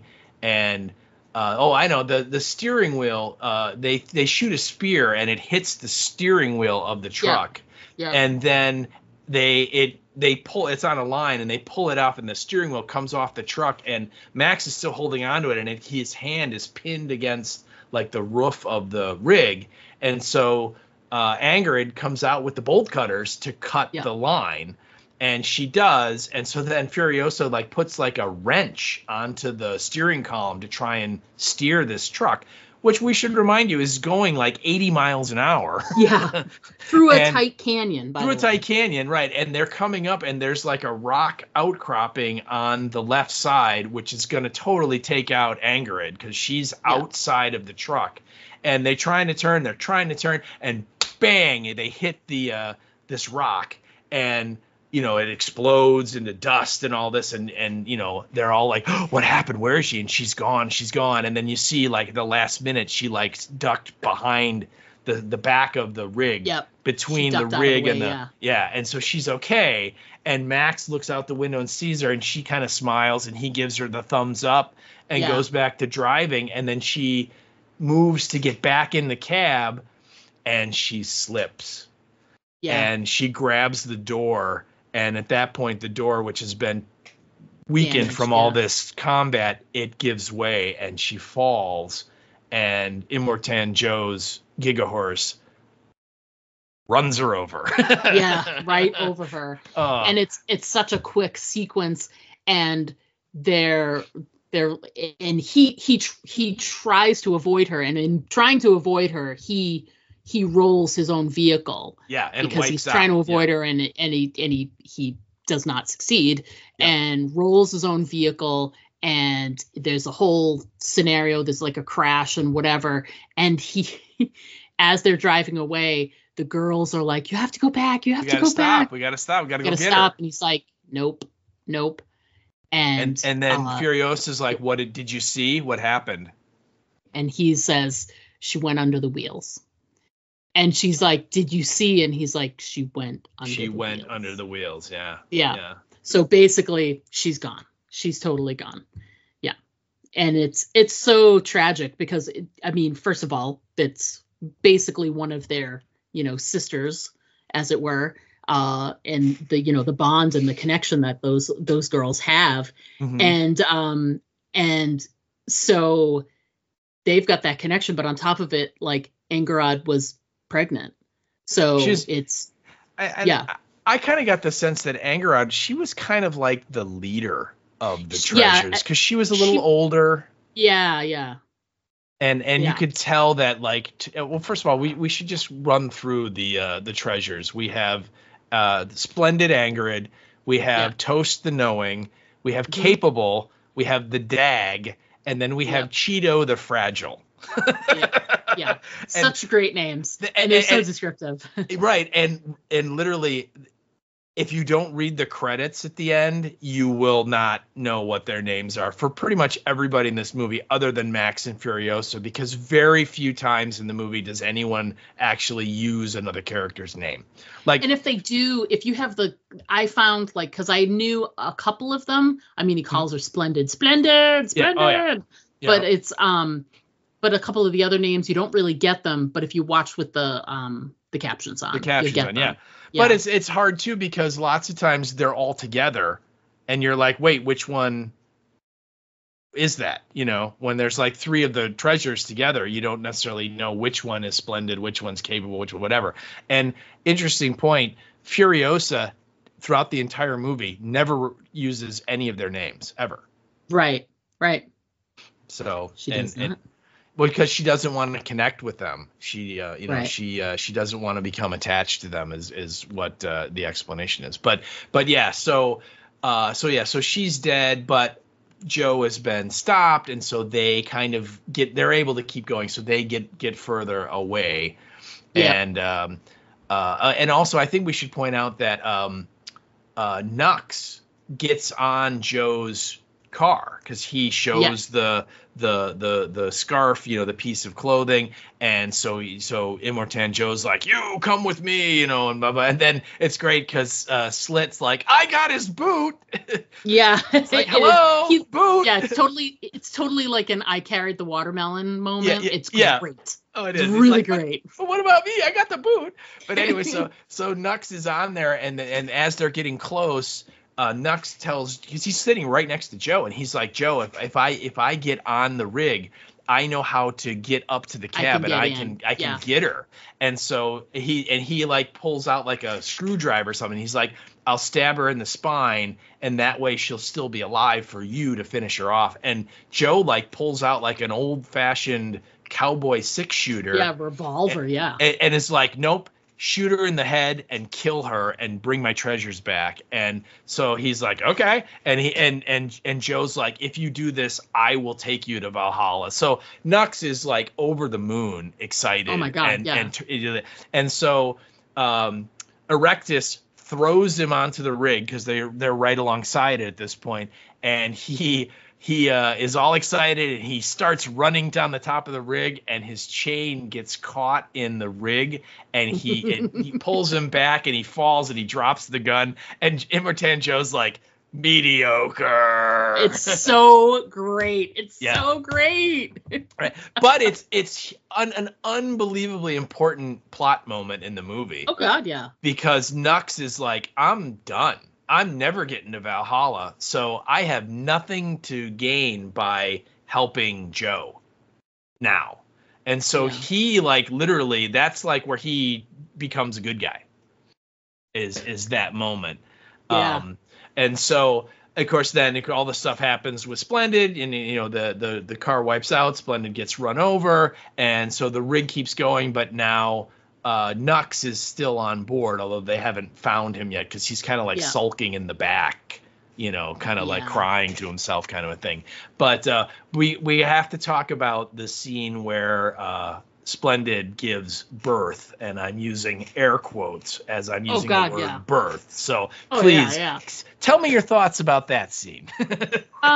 It's gross and awesome at the same time because, she...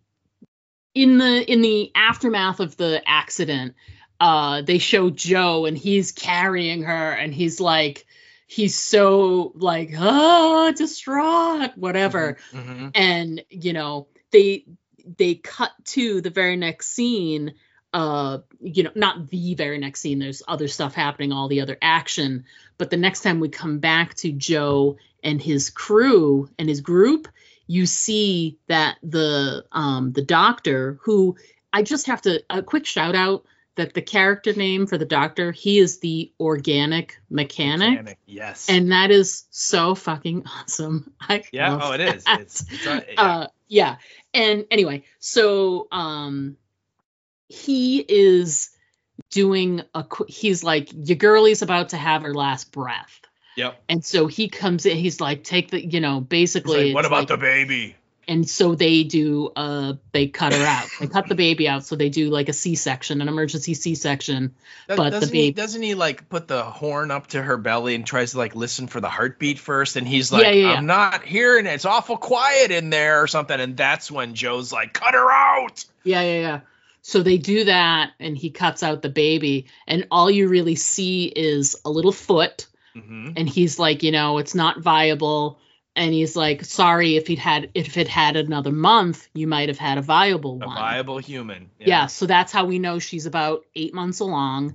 Yeah. So it was a little early for the baby to be taken out.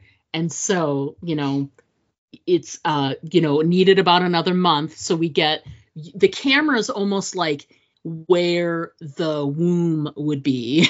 Yes. And you're seeing the doc with his hand in there.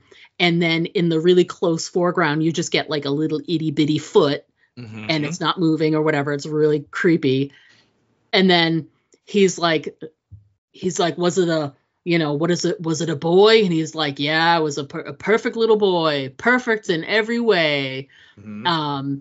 And he then takes it, he's got a little knife and he's being so like slapdash about it. It's so like not precise. He's like just some regular Joe cutting open a body. So he's got like this little piece of umbilical cord that he ends up cutting off, and he's like flinging it around like he's playing with it. He's like spinning it like it's a piece of like of yarn or something. Yeah, exactly. Yeah. And he makes a comment out loud where he's like Rictus, he's like, you had a baby brother and he was almost perfect, or he was perfect in every way. And then Rictus, who's so dramatic. I had a brother and he was perfect. Yeah, perfect in every way. Yeah. And it's like he's doing that shouting and the camera just goes right in on Joe's face and his reaction. And he is now kill them all. He doesn't care. Kill them all. She's my treasure and my child died. That's my property. It's gone. There's no way you can come back from this. They all have to go, and he doesn't care what cost it takes. So because in the midst of all of this, because he tells them, he's like, you guys go on ahead when he's got her body. You guys go on ahead, get them, just like mow them to the ground. I don't care what it takes. Just get them. And he's like, they show a clip of the bullet farmer. And I love his little line that he says when he goes, all of this for a family squabble. Yeah. And it's just so like, oh my God. Like they're not even fighting like, I'm sure they've come to help out Joe in the past for like, oh, it's this band of raiders or someone is attacking the Citadel or whatever. No. It's just his wives are running away. And they're like, really? This is such a waste of resources. We're just running after his wives. And they said that the bullet farmer has an abacus in his, or not the bullet farmer, the Gastown guy, the people eater. The people eater. He has an abacus in his car and in his vehicle, and he's keeping track of everything. And he runs through it. He's like 20,000 liters of gasoline, like 7 bikes, 4 vehicles, all of this for a family. And then that's when the bullet guy's like, all of this for a family squabble. And again, they're like, you're right, they're like helping Joe because that's the arrangement, but you can tell that they're like, this is getting worse all the time kind of a thing, like, why are we still helping him? Because now we're losing way more stuff than we should have, So again, the rig gets away, and they moving along, and they kind of have to stop for a minute because the engines are overheating. So Max goes out and sets up all these explosive devices like right in the tracks they're leaving in the sand. Yeah. And then they go a little bit further, and that's where they get to like the quagmire, the swamp area, where it's kind of like wet sand, and like the rig starts sinking into it, and now they're like, oh my god, are we going to be stuck here? And while that's going on, I'm trying to think. Oh no! Before that happens, he leaves all the bombs in the road, and they keep going, and then the pursuit group comes up, and a couple of their vehicles blow up. Right. Right. So at least they know they're still close behind. Yeah. They have an idea. But then that like gets like all of the vehicles like, we're not going any further, and then they're going into the swamp, and it is starting to get dark, and it is so great because the bullet farmer's like, great, you've led us into a quagmire. Yeah. and of course he has this like weird car that has like tank treads that it, clearly can navigate the bog much better than vehicles with tires can. So he's like, I'll go ahead and scout. Yeah. And so, you guys stay here and wait, for me to come back. And so he goes zipping off. And so while they're waiting for the rig to kind of cool down, and I think actually they're stuck, and so they're trying to get it unstuck. But that's when they see the light, and of course the bullet farmer guy, he's just like shooting his guns, even though he can't really see anything. And like one of his own guys is like, "Careful, sir, you might hit one of the wives." And he's like, "Just probing," And so they get out this huge rifle with a big scope on it. Yeah. And Max takes a couple shots at it, and they only have like 4 bullets left for this gun. And he keeps missing, and there's 1 bullet left. And Furiosa's like, fine. So she comes over, and Max, like, he kind of looks at her, and he looks at the gun, and he's like, fine. So he hands it to her, and she rests it right on his shoulder. And I'm just like, Max, like, cover your ear, man. Yeah.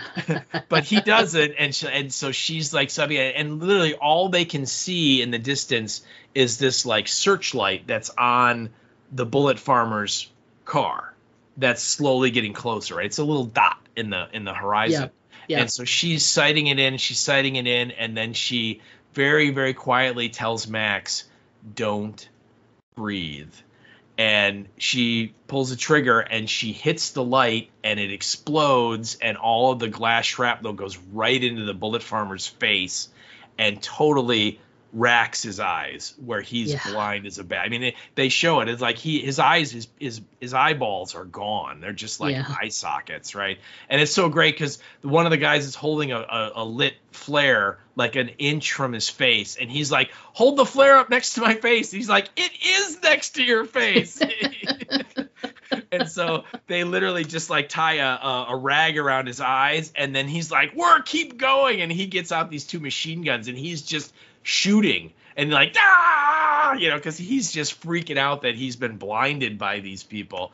And so they bullets are raining in, and they're running for their lives back to the rig, and they're like, we got to get the rig out of here. And so then at this point, Nux shows back up, and he tells them, hey, if we can get up past this thing up ahead. And they're like, you mean the tree? And he's like, yeah, that thing. The tree thing. Yeah. He's like, there's higher ground there where we'll be okay. So we just have to get past it. And then he comes up with the idea of using the winch on the front of the truck. And so they tie the winch around the tree, and it's very, very tense scene as this guy's getting closer and closer. And finally they're able to clear it. And once they clear it, and this is one of my favorite scenes in this whole movie, is Max gets all the guns that he has left. Yeah. And he looks at Furiosa, and he says, I need you to take the rig about a half a click down the road. And she's like, and at this point the rig is overheating, and so they got to kind of let it cool down, so they can't really go too fast or too far. And he's like, I'll be back. And she's like, well, what happens if you're not back when we're ready to go? And he just, without missing a beat, goes, then you keep going. Like, don't wait for me. You keep going. And so then he turns and starts walking towards the bullet farmer in his car in the distance, and Toast the Knowing, which is Zoe Kravitz's character, she's like, what do you think he's going to do? And it's so great because Furiosa goes, retaliate first. Yeah. And it's just a really interesting way of saying, he's going to retaliate first. It's like, how do you retaliate from him? But anyway, and again, we never see what happens, except in the distance you see like explosions and you hear gunfire and you know, they're all looking up like, what's going on? And then Furiosa gets a gun because she sees someone emerging from the darkness coming closer to the rig, and it's Max, and he now has like all these like, you know, bullets and guns and all kinds of equipment. Like he scavenged everything he could. So clearly he took out all of those guys by that car, and he's covered in blood. And one of the girls is like, "Oh my God, are you hurt?" And he's like, "Huh?" And she's like, "You're covered in blood." And Furious is like, "It's not his." It's a great line. Yeah, it's great. Yeah, as soon as he came back and she saw him, she knew exactly what he did. And it's great too because he could have just grabbed a vehicle and left. But he didn't. He grabbed all the ammo and the guns and everything, and he came back to them.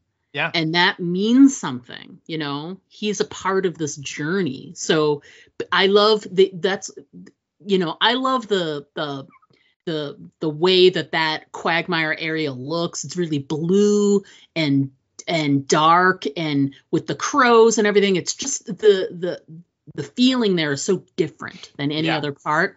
It just has such a great feeling. Plus, like the weirdos that are walking on stilts. Yeah, love it. I mean, and they're like the dead trees, and it is a really bizarre looking thing that you don't normally see in these kind of movies. Exactly, but at the same time, both Nux and Max have two separate moments where they sort of prove to Furiosa and the girls that they are here and are part of the group. They are trustworthy. You can count on them in their own different ways, right? And I just thought that was really interesting because it was like, you know, just these two scenes like right back to back in their own ways. It was great. It was great. And I just love the whole, you know, the feeling of that whole area. It's got some of the best visuals of the whole movie, I think. It's just gorgeous. And like you said, the people on the stilts.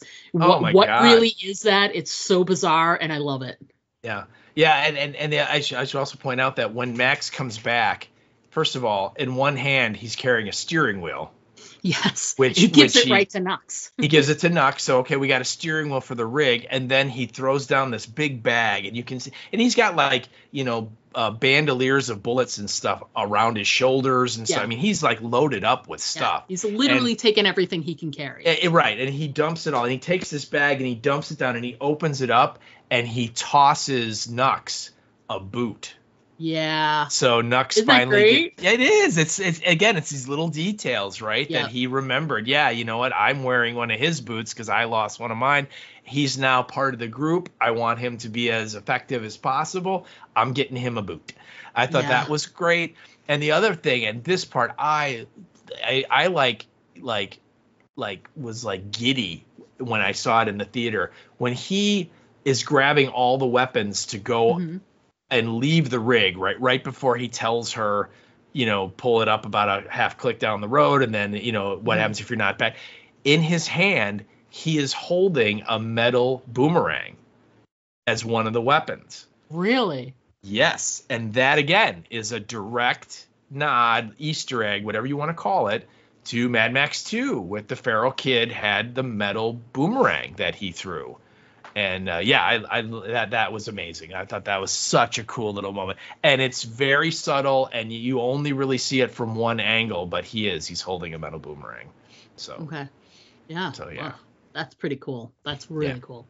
And again, at this point, I believe after they drive through the weird crow thing with the guys on the stilts, there's a smash to black. And I believe now this is what you would call the end of the second act of this movie. Yeah. So now we come upon Act 3. Yeah. And they're setting up for, I mean, and again, the action scenes up to this point, if this was all there was, it would be amazing. And you'd be like, oh my God, this is the greatest car chase action movie I've ever seen in my life. And yet all of what we've seen so far is paling in comparison to what is going to happen in Act 3. Yeah, so Act 3 starts with them. They it's the morning, and they've obviously done some driving through the night, and they come upon a watchtower, I guess, and it's like a power line tower. Yeah, but they're using it as a watchtower now. Yeah. But that's what it was. It was like one of those metal, kind of girder. Towers that like the power lines are on. Yeah. Absolutely. That's what it was, in the world before, for sure. Right.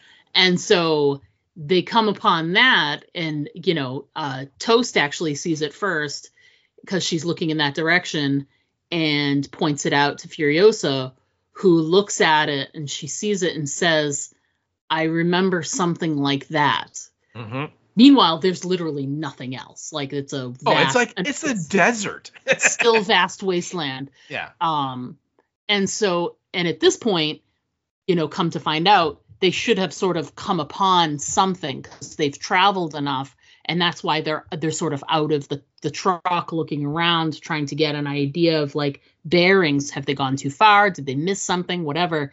And when she sees that, she's like, I remember something like that. Mm-hmm. And so they head towards that tower, and as they get closer, it's clear there's a woman up there. Not only is it a woman, she's a naked woman. Of course you would notice that. Yes, it's noticeable, but that you would comment on it. But they're trying to make her look as vulnerable and in danger as possible, and for that they had her be naked. And so she's up there, and she's asking for help and help me and what have you. Like, they're going to be back soon. They're going to be back soon. Come and help me. Yeah. And Max looks up there and points, and they're like, what? And he goes, that's bait. Oh, yeah. Well, he's like, And then they look over, and he's like, that's bait. Yeah, absolutely not. It's so great. Yeah. He's just like, I'm not falling for that one again. And he doesn't. No. Furiosa is the one who approaches. Yeah. He stays in the truck the whole time. Oh, yeah. Because he's like, I need to be able to make a fast getaway if I need to. So she comes out, and she starts to speak, though. But she tells this woman that's up in the tower who she is. Right. She never says her name, though, which I think is great. She says all of her family lineage and all of her connections. Says who her mom was, says the clan that she was in, and all that stuff. And like the leader of the clan and all that. Yeah, but she never says, I'm Furiosa. She says, she doesn't say any of that. Just all of the people. My mother is Mary Jabasa, where the clan, the swaddle dog, and all that other stuff. And the woman, she just does like a calls everybody forward. And there's a few motorcycles that come down, and they all come over, and they go right up to Furiosa, and they're looking at her, and they're basically talking amongst themselves, but they're like, she looks like she might be, she could be Furiosa's related eyes. to Mary Jabasa, like they're going by the memory of their friend. And then the woman who was up in the tower, who was the bait, Valkyrie is her name. Yeah, she comes right over, and she can see it in her eyes, and she's like, it's our Furiosa. And she knew it. And it's just like, it's this great moment where, like, these are her people, no matter what, like, we know, like, the sadness of what happens after this moment. But in that moment, these are her people. And she did come back to her people, which is great, especially considering when you get the story of how she goes away from her people, which is in Furiosa. In Furiosa, yeah. And, and we don't want to give away too much because, like we said, if you haven't seen it, oh my God, go see it. But it does, that's the big part of the whole thing is, she says that she's been away for so long and whatever, and she wants to get back to her people. And it's like, well, how did that happen? And they cover that in the Furiosa movie. And I love when they ask her, and I put it in my notes, they said, how long has it been? And she says 7,000 days. Yeah. And I did the math, and that's not just under 20 years. It's like 19 point something years. But remember, she says 7,000 days and others that I can't remember. Right. And I bet that if you take the 7,000 days from when she becomes fully aware of, you know what I mean? When she's starting to become involved in, you know what I'm talking about, in the Furiosa movie, when she starts, rather than be like a feral being out on the, you know, out in the desert, when she starts really keeping time, if you go from there and add 19 years, you get Charlize Theron. You know what I mean? So I really liked that. I put that down. I was like, that timeline works for me a lot. So I thought that was great. And there's this whole meetup between, you know, these other women from the Vulvolini. They have moments of discovery and hope, but also moments of sadness, you know, when they're like, you know, where's home? And they're like, you passed through it. It went, you know, if you came through and they were like, oh, it's the swamps. They're like, yeah, we couldn't get anything to grow. The land went sour and we couldn't get anything to grow. So that was really sad, you know. And at that point you can see, like, from Furiosa's standpoint, the sound changes. She's starting to tune out because she can't believe it. Like, there is no green place. It's gone, basically. Yep. And, you know, but the girls are meeting, you know, they've come over and they're meeting all of these women, and they're, this one gal, she holds out, she's got a bag, a satchel, and it's filled with seeds. And I love the seeds thing, because you didn't have to have the seeds, right? Because in the end, you know, sorry, spoiler alert, they win and they're in the Citadel. They're already growing things there. So it's not like they needed to have seeds, but there's a connection between the green place and the Citadel with those seeds. And the seeds, to me, they sort of represent this hope. They carried those seeds with them as long as they could, because they're hopeful that at some point they'll be able to get those seeds to grow again. And we know at the end of the movie that they will. So it's just, I love it too, because it's this thing, this, you know, they've sort of planted the seed of hope, as it were, with the girls. And actually it's, you know, with the specific girl with the dag, and she gives her the seeds and they're looking at them together. It's just a really cute moment where they bond together. I thought it was really nicely done. So. Well, yeah, and that woman, she's known as the keeper of the seeds, which makes sense. But I love, what a great name. yeah, right. But what I love about that moment is that she's holding a rifle, and the dag, which again is one of the treasures, goes, you kill people with that. And without even blinking, the keeper of the seeds goes, I've killed every person I've ever met. And she goes, I put a bullet right in their cerebellum, and, you know, snap. Yeah. And then, you know, she goes, oh, you know, they talk about killing and death, and then she pulls out the satchel full of seeds and shows it to her and to Dag, and she says, everywhere we go, I plant one to see if they'll grow. Yeah. And she pulls out this like little like skull of like an animal, and there's like a couple of green, you know, things growing out of it, kind of a thing. And she's like, you know, and you get the idea that everywhere they've tried so far, it hasn't worked, that the ground is just not viable. And then she shows all the seeds, and she's like, there are flowers, there's, you know, wheat, there's fruit. And she said, back, you know, in the before time or whatever, you know, there was enough for everybody, and there was no need to kill anyone ever. And I think it's just a really interesting kind of, you see both sides of this woman, in that she's a stone cold killer, but she's also like trying to like replant the world, right, and save the world and get to a place where they don't have to kill everybody that they meet. But exactly, it's a means to an end to be able to just plant some seeds. I don't want to be killing people. I want to be planting the seeds. Yeah. And so now that there's no green place, right, Furiosa comes up to Max and says, we're going to take all the bikes and we're going to load up as much fuel and supplies as we can, and that's good for about 160 days worth of driving, and we're going to go through these salt flats to try and get to the other side because there has to be something out there. And she's like, there's a motorbike for you, fully loaded. You're more than welcome to come with us if you want. And immediately Max is like, nope, I'll make my own way. Because, again, Max is a loner, doesn't want attachments anymore. So he's like, nope, I'm going to go my own way. So the next morning we see Max and he's watching, and clearly they've left. And he's, going to go his own way when he has another vision of this little girl, Glory. And she comes right up to him and like points right at him, and it's so startling that he puts his hand up over his eye like, what are you doing, like trying to protect himself, like he thinks she's gonna like hit him or poke him. And then she's gone, and of course we hear the voices and they're all like, help me, why didn't you help me, you should have saved me, and so on. And so he has this moment of like, crap, I can't let them go. So he chases them down on his motorcycle, and they all stop when they see it's him. And he basically says, look, if you drive 160 days in the direction you're going, all you're going to find is more salt. That there's nothing out there. He said, but there is a place you guys could go where there's green and you can grow stuff and, have your happy ending. And they're like, where? And it's like the Citadel.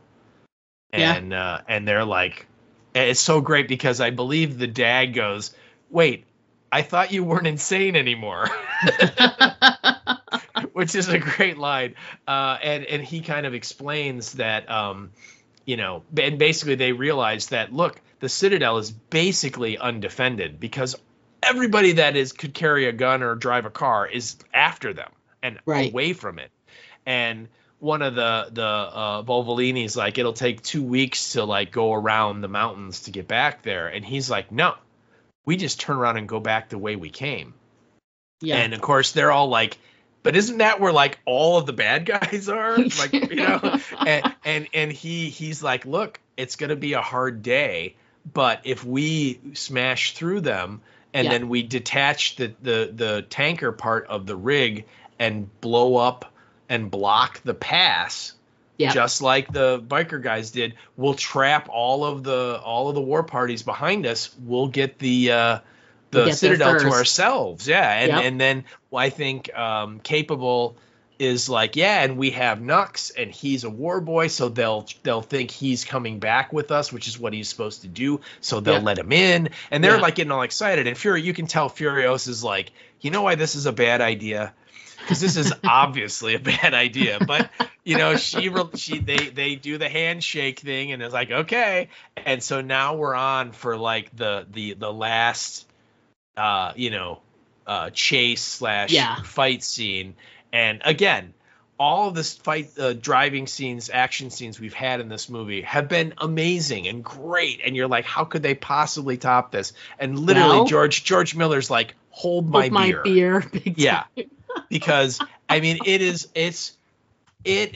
Oh my God, the last like 25 minutes of this movie are just nonstop chase, action, driving, stunts, combat. Amazing. And we could spend another hour just picking it apart. But I mean, it's. They come up, and of course, Joe and all of his guys are sitting there, and they're not quite sure what to do, and they're waiting. And then finally, one of his lookout guys is like, "There's the war rig," and he sees them driving, and they're looking, and then immediately, again, Joe's a smart cookie because he's like, "They're heading for the canyon. They're trying to get to the Citadel." Crap. And everybody else is like 10 steps behind. They're like, "Why would they go back to the Citadel? That makes no sense." Yeah, and he's like, "We know it's undefended." Yeah.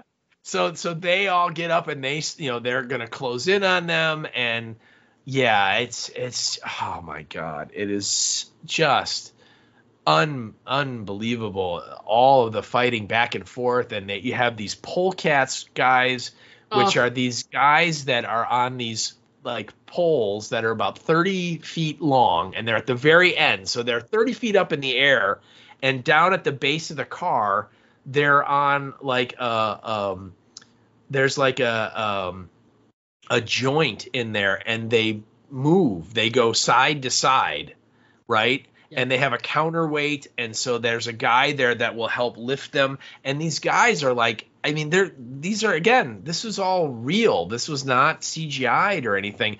They're driving along at like 80 miles an hour, and these guys are like swinging back and forth. It's crazy.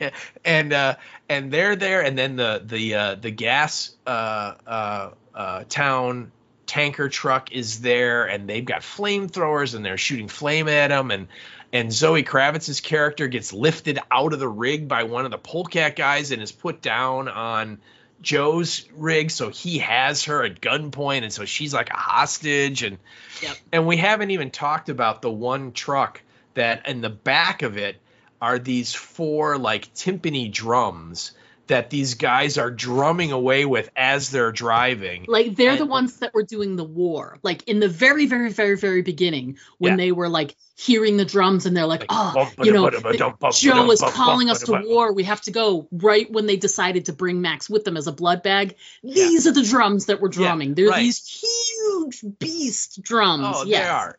And so then, but then right behind them, like as you move closer to the front of the car, there's literally a wall of like amplifiers and speakers. And then on the other side of those is this guy, and he's like got bungee cords attached to him, and he has this massive electric guitar that also has bungee cords on it. And it is a dual electric guitar flamethrower, and he's like and he's like strumming like crazy, and he's shooting flame. It is the craziest thing you've ever seen. And he's called go ahead. Oh no, I was just gonna say my take on it when I put it in my notes was I said that the combined awesomeness and also ridiculousness of the guitar player is just amazing. Yeah, because it's both like, why is this here, and also why isn't this here? Why isn't it here? It makes total sense. Well, it does, because like clearly like Joe like brings his soundtrack with him. Yeah. Right. Because he's out on the road and there's no radio to tune into, so he brings his own guy. I mean, so that thing is zipping along, and the guy's like da da da da, and he's shooting flame, and the guys are ba da ba da ba on the drums and stuff, and again. The gas town guy, he has a tanker truck that's full of gas that they're using as a flamethrower. And at one point, it's too hard to go into, but Max gets thrown off the tanker and lands on that gas town truck, and he throws the driver out, and then he incapacitates the gas town guy, right? Yep. What do they call him again? People eater. The people eater. And then Joe like tries to shoot Max, and so then Max uses the people eater to shield him, so he's dead. And the rig is now on fire because Slit is in Max's car, and he's trying to get between the rig and the Gastown rig, and they end up like crushing him, and he blows up, and he's like Valhalla, and of course Nux is like mediocre, and so the rig, the Gastown rig is on fire, and Max barely gets away, and he gets onto one of the pole things just as it's blowing up, and there's this unbelievable shot from the side, and you see the gas town rig, and it's blowing up section by section, moving from the back to the front, and it's like boom, boom, boom, boom, and then the whole rig goes up and it flips sideways. I mean, it's just unbelievable. And meanwhile, while it's happening, he's just going in really slow motion on like the polecat. It's just incredible. The whole thing, the whole sequence. Yeah. And there's this great like, there's a bunch of action which leads up to basically Joe has toast, and then I think one of the other girls goes, she's trying to help, so she it's goes Cheeto, there. It's the fragile. Yeah, and she goes ahead. And we should say that at one point she like tries to run back to Joe earlier, where she's like, "Screw this, I want to go back." And they're like, "You can't go back. He'll take us back." And they're like, "You can't." So that's what it seems like this is, but it's not.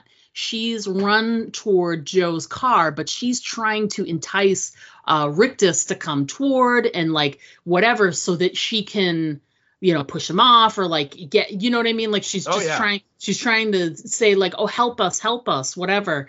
And so basically there's two girls there, and she's trying to distract is what she's doing too. And Furiosa is coming up along the side, and she's trying to get to Joe. It's fantastic. She has a spear that they, load into one of their spear guns, and we should point out that at one point, like the War Boys and a lot of the Gastown guys, they're able to get onto the rig, and so a lot of the Volvolini are fighting them, and they're getting killed, and so one of the gas guys, he comes into the cab, and she stabs him with that knife that's in the gear shift. But she doesn't kill him. She just he falls back, and he's kind of incapacitated for a minute. Well, he collects himself, pulls out the knife, and he comes in and he stabs her right in the side. And I mean, all the way up to the hilt. I mean, it's like, looks like, I mean, if it was Daryl Dixon, no, he'd be fine. It wouldn't bother him at all. But for anyone else, you're like, it could be a mortal wound. So Furiosa is like seriously hurt. Yeah. And so she tells Nux, "You drive the rig, I will go take care of Joe." So, and again, then she gets on there and she grabs the spear from one of the spear guns, and she comes up to the side, and she like jams the spear, and it like catches his breathing mask. Yeah. And she said, and you wrote down the line. Oh God, yeah. She stabs him, and it sort of pulls him. She looks she's like eye to eye with him, and she practically growls it, and she's like, "Remember me?" Yeah. And right as she says that, the harpoon, the spear, everything, like it gets stuck on a wheel. Yep. So it pulls and it yanks everything. So at the exact same moment, it pulls his entire breathing apparatus and rips it off of his face. It rips off his face. Yeah, that's what I said. Yeah. Oh, I'm sorry. Okay. You cut out there. So yeah. Yeah. Oh, I'm sorry. Yeah, it rips it all off of his face, and then she's got the whole apparatus for her missing part of her arm. So she's got like a fake sort of arm thing, and that gets all ripped and torn off as well. Yep. And everything goes flying, and like that's the end of Joe. He's gone. Yeah. And Toast, thank God she's there, because she's now driving the rig. Yeah. His foot is like on the gas, but she's driving not the rig, she's driving his vehicle. His car. Yeah, the Gigahorse. Yeah. Yeah, exactly. But they still have all of the boys in pursuit, and they've got to get rid of, because Rictus is still there too. Yeah, Rictus is still there, causing trouble. No, go ahead. I was gonna say, yeah, and again, they're approaching the canyon, like the overpass that they want to, like, the plan was they were gonna detach the back of the rig there, and then it was gonna blow up because it's all full of guzzling, and that would seal, bring the rocks down and kind of seal it. So so they're kind of like running out of time, because they're like, hey, we're getting real close to this thing, but now that Joe's dead, and during the chase, Joe's Gigahorse has gotten in front of the rig, so it's Joe's truck is in the lead, the rig's behind, and then all the other vehicles are behind the war rig. And so now they're like, well, fuck it, all of us will get onto Joe's Gigahorse. And Nux even says, hey, he turns to Capable, and he's like, because Capable and Nux have kind of become a thing. Yes. And like the one day they've been together, they're like holding hands, and it's very sweet. And again, very Walking Dead-ish, where it's like, you're hopeful about the future, aren't you? That's not good. That's not going to end well for him. But he tells her, he's like, look, you guys all get onto Joe's car. I will lock the steering wheel and lock the accelerator, and it's great. Yep. Furiosa's rig has a foot lock on the gas pedal. Yeah, it's and we've seen it used like 2 or 3 times already. So it's like, oh, that makes sense. Yeah, it's so cool. You push down and you push the front of it, and it locks it so that Furiosa can like get up and move around, and it makes total sense if you're fighting all the time, right? Yeah. And so he's like, you guys get out, I'll lock all this stuff, and then I'll join you, and then it'll blow up and we'll be fine. And so she's like, okay. And you're like, yeah, that's not going to happen. But anyway, so she goes, and then after she goes, that's when Rictus, who has just been, Max kind of immobilizes him, kind of like stuns him.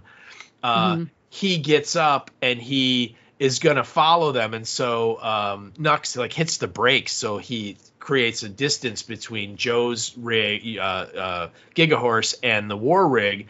And Rictus turns around, and then literally he like rips the engine out of the war rig. It's hilarious. He's so over dramatic.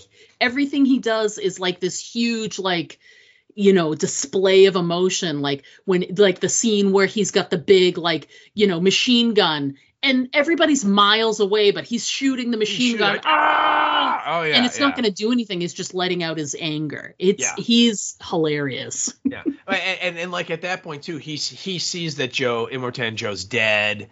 And you know what I mean? It's like he realizes that a lot of the things that he used to have are gone. And so he's just like, so he literally pulls the engine block out, and of course all the fuel catches on fire. And at this point, Dag looks back and sees Nux, who is still in driving the rig, and Nux like looks at her and he points at her and he goes, "Witness me."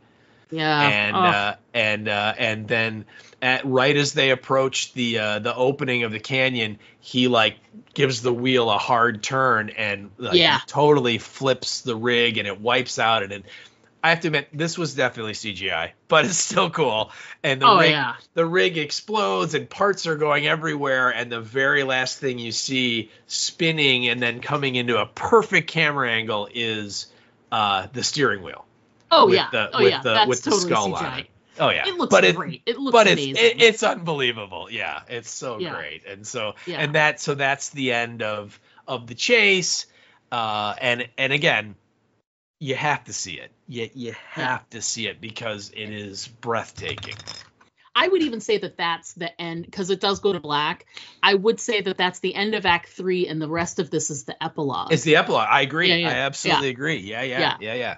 Because then from there, you know, Furiosa is severely injured, and so they all are scrambling to try and get her in better shape. So they, you know, he realizes that his jacket has like tubing and stuff on it from when, you know, Nux was using it. He pulls out the tubing. They find some needles and stuff like that, and some wire and whatever. So they put together this whole setup, and he runs a bloodline from him to her. Yeah. Before he did that, though, she was her lung was collapsing because of the one injury. Yeah. And the only way you can do that is to do a pneumothorax, which is to create an opening to get the air out of the opening.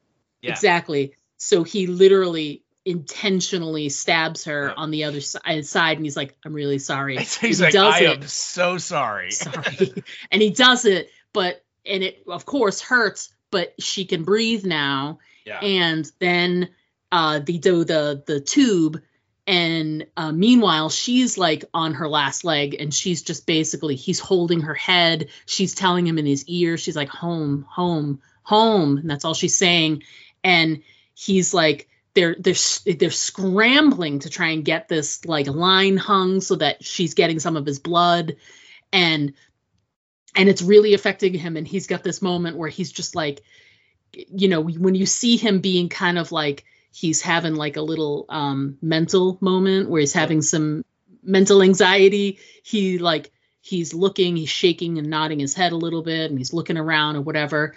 And he comes to grips with like, what can I give her right now? And he's like, Max, My name is Max. That's my name. You know, and it's nice. It's this nice little sort of ending, this little gift, you know. Yeah.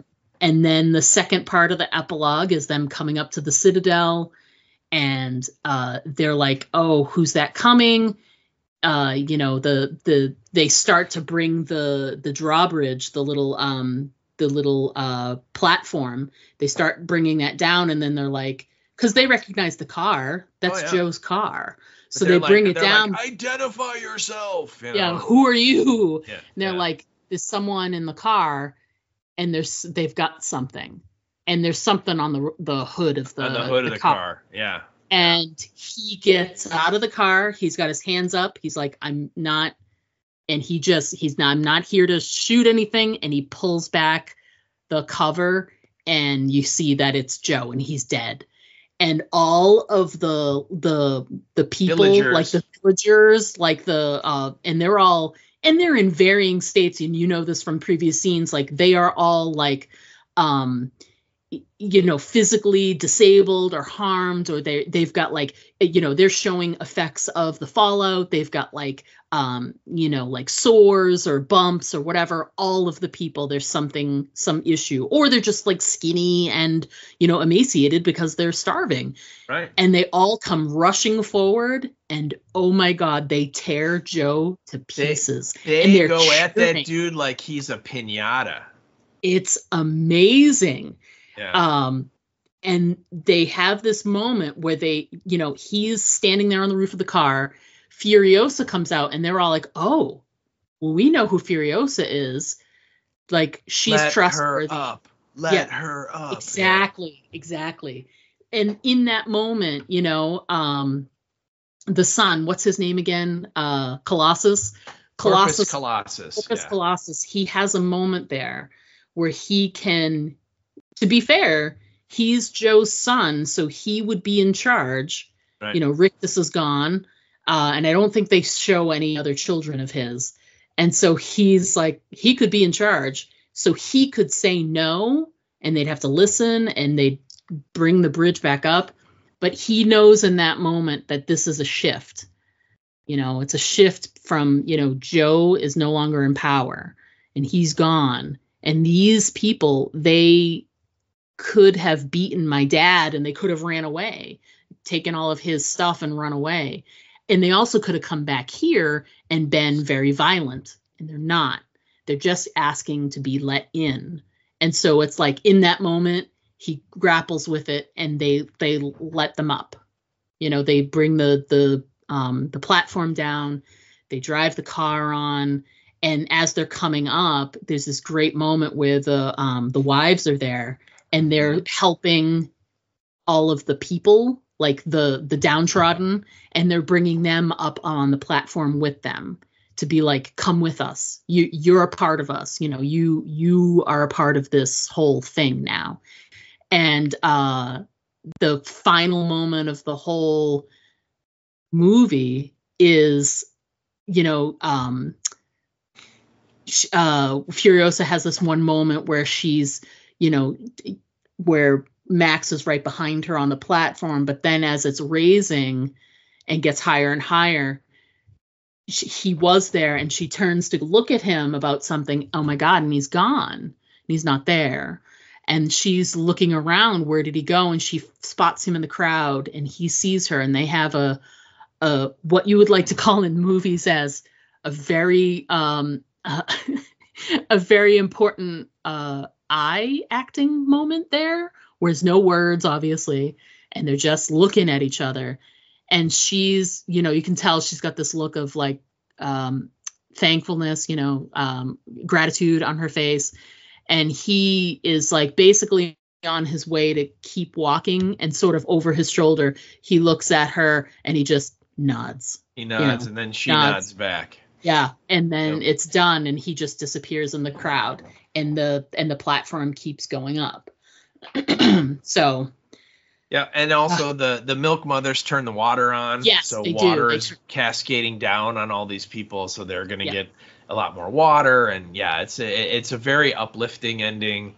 And the moment between Max and Furiosa but the moment between Max and Furiosa is really nice. And interestingly enough, by the way, they shot a death scene for Corpus Colossus.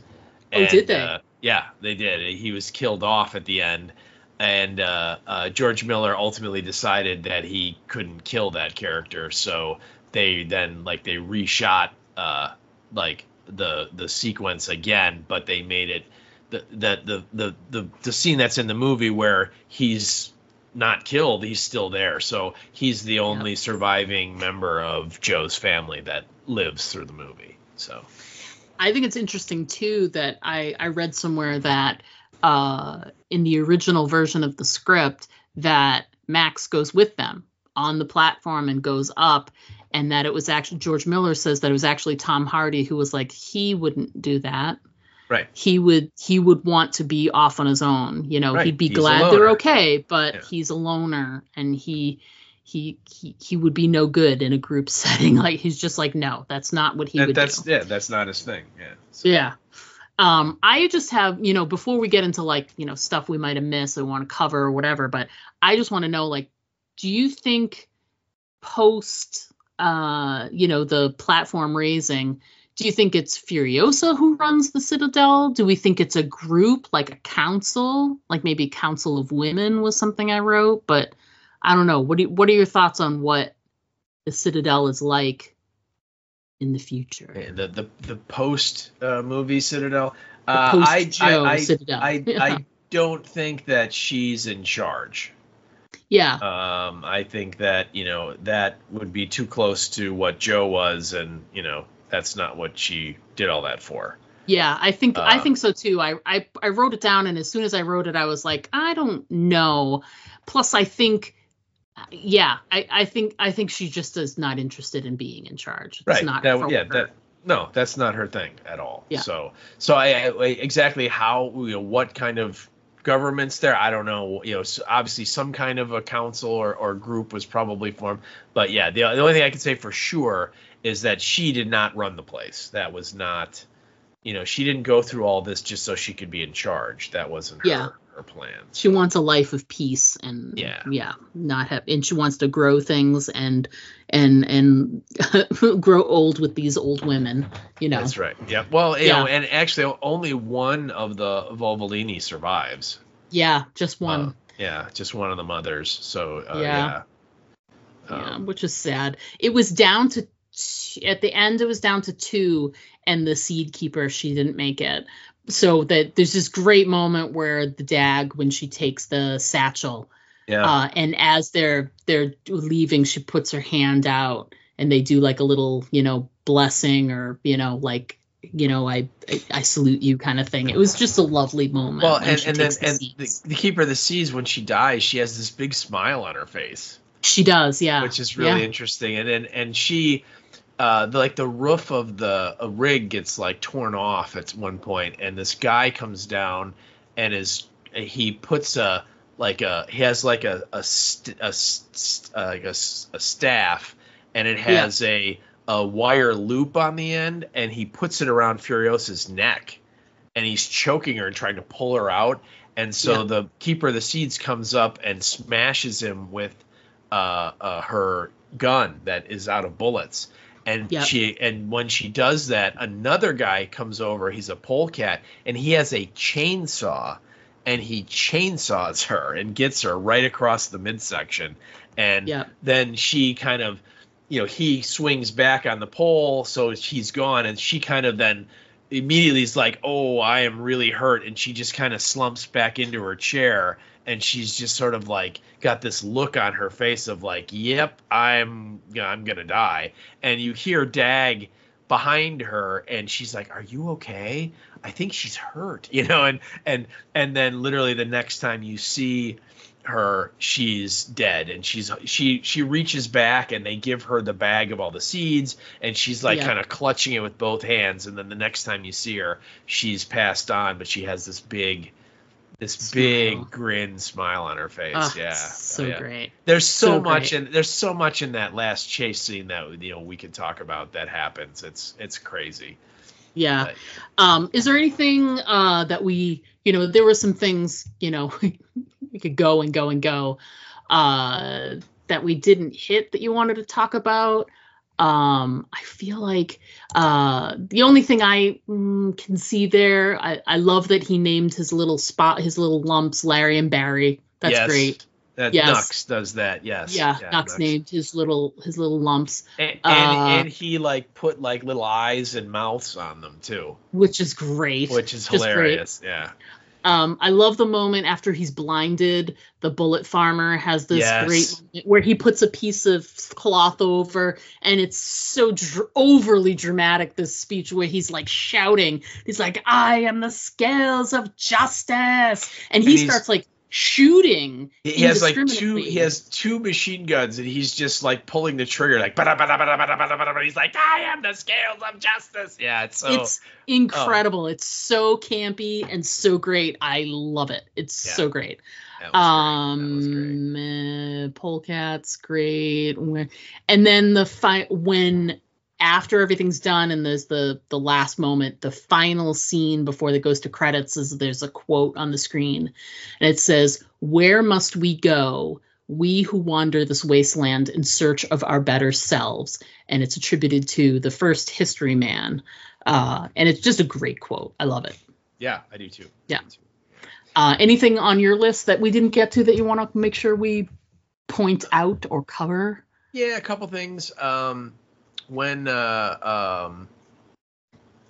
before they reach the Volvolini, we get the blackout, and when it comes up, Furiosa is driving and Max is sleeping in the passenger seat, and Max is having a total nightmare, and we see some of the flashbacky. We see the little girl Glory, and in there's a shot of these eyes bugging out, and it's real quick, but it's in there. That is actually a piece of footage from the original Mad Max when the toe cutter turns around or is riding, and he sees that the rig that they passed is now coming, and he hits it head on and dies. So that is an interesting little bit of Mad Max footage that made it in. And then when they are on their way in the rig going back towards the canyon, and this is before they come in contact with all the war parties. Toast, the Knowing, has a hurdy-gurdy in her hands, which is basically like the inside of a music box. And she's turning the crank, and it's playing music, and it's one of these devices that it's like a cylinder that has little bumps on it, and then there are all of these little tongs that are. Each one is a different pitch, and as one of the bumps hits the tongs, it makes a musical tone, and you could put a song on there. Well, that is also a reference to Mad Max 2, where Max finds an identical hurdy-gurdy that he ultimately plays. Happy Birthday, I think, is in the Road Warrior, and he gives it to the feral kid at one point. Yeah. And so that I thought was a neat little nod to that. When he's out fighting, remember I said he has this weird vision of the little girl, and she points at him, and he puts his hand up by his head he thinks she's gonna poke him. Well, during the fight, he is on the top of the rig, and he's fighting guys, and he comes over close to the cab, and there is a bad guy there, and he has a crossbow, and right when he sees that guy, he sees her, and she points again, and he puts his hand up just like he did before. The guy shoots his crossbow bolt, and instead of hitting him in the head and killing him, it goes through his hand and barely goes into his head. So it basically she saved this vision, saved Max by making him do that. I thought that was kind of an interesting little moment. And then there just were some cool lines where at one point, Max and Furiosa are talking, and she says, the treasures, they're all looking for Hope. And Max goes, well, what about you? And Furiosa just kind of goes, redemption. And that's, clearly driving her character. And then when Furiosa finds out that the green place is no more, there's an amazing shot of Charlize Theron, and she takes off her fake mechanical arm, and she kind of staggers out onto the sand dunes and falls to her knees. And she's just like screaming, this sort of like agonizing, like all of this is for nothing. And it's just an incredible shot because you see like the sand, the wind is blowing and the sand is being blown across the dune while she's, just kind of silhouetted. It's a really, really cool shot. I thought it was really impressive. And then later on, Max talks to her about Hope, and he says, Hope is a mistake. If you can't fix what's broken, you'll go insane. I think that's a very insightful line for Max. And then when he comes up with his plan to turn around and go back, he tells her, he says, at least that way, we might be able to together come across some kind of redemption. And again, kind of keying in with what she's going for. So, those are just some cool lines and moments in there and everything. But yeah, that's everything on my list. And again, we could go for another 2 hours and really break down a lot of these action sequences. But yeah, it's a phenomenal movie. It's a movie unlike anything you've ever seen before, and it's breathtaking in parts. It's literally, there are parts where you're like, oh my God, I can't believe that just happened. There are moments where you're like, oh my God, what is that? When you see some of these vehicles and how crazy they are and how souped up and custom, and it is an unbelievable movie. And if you're listening and you've never seen it, you really should if you like action movies, because this is pretty great. It's incredible. All right. We did it. Woo! We're still alive. We did it. Okay, so no, go ahead. I was saying we're under 3 hours, barely, but we are. So far, knock wood, we're not done yet. So what we're going to do, folks, we're going to take a really quick break so that we can, refill our water glasses, go to the bathroom. You know how it goes. But when we come back, we're going to discuss a little bit of listener feedback, some stuff coming up on the podcast. So yeah, that's what's coming up next. So everybody, please stick around, because crikey, we'll be right back. Now there's about 20 of them out there. What will we do? Don't worry, we're safe in here. They'll never get in. Why is it that in every zombie story, people always think that their safe haven is invulnerable? I know. It's like, hello, the walkers are totally going to get in. You better get ready for it. No! Diane, get behind me. No, it's not stopping. Do something, Jack! And another thing, how come nobody in a zombie story has ever seen a zombie story? Do you know how much time in human life would be saved if just one person in the group was up on the genre? What do we do? Aim for the head. What? Aim for the head. You heard them. Aim for the head. Quick, Diane, I think we should try and fix the barricades. I think we should listen to them. Now, that's the first good idea they've had all episode. I still don't think they're gonna make it. Aim for the Head, a weekly podcast covering the hit AMC programs The Walking Dead and Fear the Walking Dead. Join hosts Diana and Steve as they recap and discuss the latest episodes. Aim for the Head, available on iTunes. You can also follow them on Facebook. Hi, I'm Ross Marquand, and you're listening to the Aim for the Head podcast with Diana and Steve. And remember, always aim for the head, because body shots just don't work. Hey everybody, we are back. We're going to go ahead and jump right into some thoughts that we got sent to us. They are few, but we did get some thoughts. So first up, via the Twitter, we got some feedback from our pal, I'm going to go at Sec31Trek. What's going on at Sec31Trek? And the feedback we got was, I sent out on social media a bunch of different images, and one of them was the, obviously Nux, as he's saying, "Witness me," in the final moments there. And Sec 31 Trek says, "Witness me, the one scene that led to the shortage of silver cupcake spray on Amazon." Yep. Where everybody wanted to use it for, their Halloween costume as Nux. He goes on and says, "I liked the fact that while it did have a share of CGI, there were also plenty of practical effects, i.e., the hot rods in the desert, et cetera, et cetera." Yeah. And that's true. We talked about that there's actually a fair amount, like more than usual. It's 80% is what the figure I saw when I was looking at like little trivia and bits and stuff. And yeah, we didn't really reference it, but yeah, right in the movie when the war boys are feel like they're gonna die, the last thing that they do is they have this little can and they spray, like we said, they spray their lips and their teeth with this chrome color spray paint kind of thing.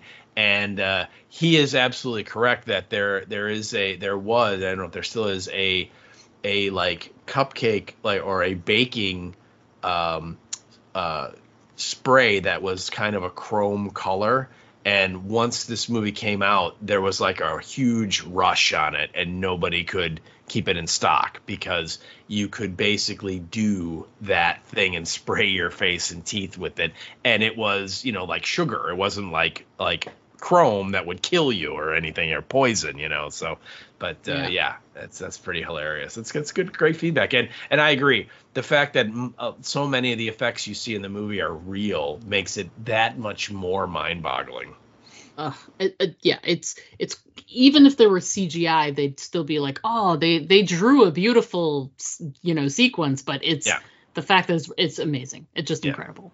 Yeah, like the scene where Tom Hardy is on the pole and kind of flying back and forth. Okay, that's probably green screen and so on because it's Tom Hardy. Okay, but or it's it's a stunt person maybe. Yeah. You know what I mean. But yeah, it's like there are some obvious moments where it's like, okay, yeah, that was CGI. But they built all of those vehicles, right? They built all that stuff. That was real. That was it's amazing. It's incredible. It really is. Oh. Amazing feedback. So much. Yeah. Thank you so much.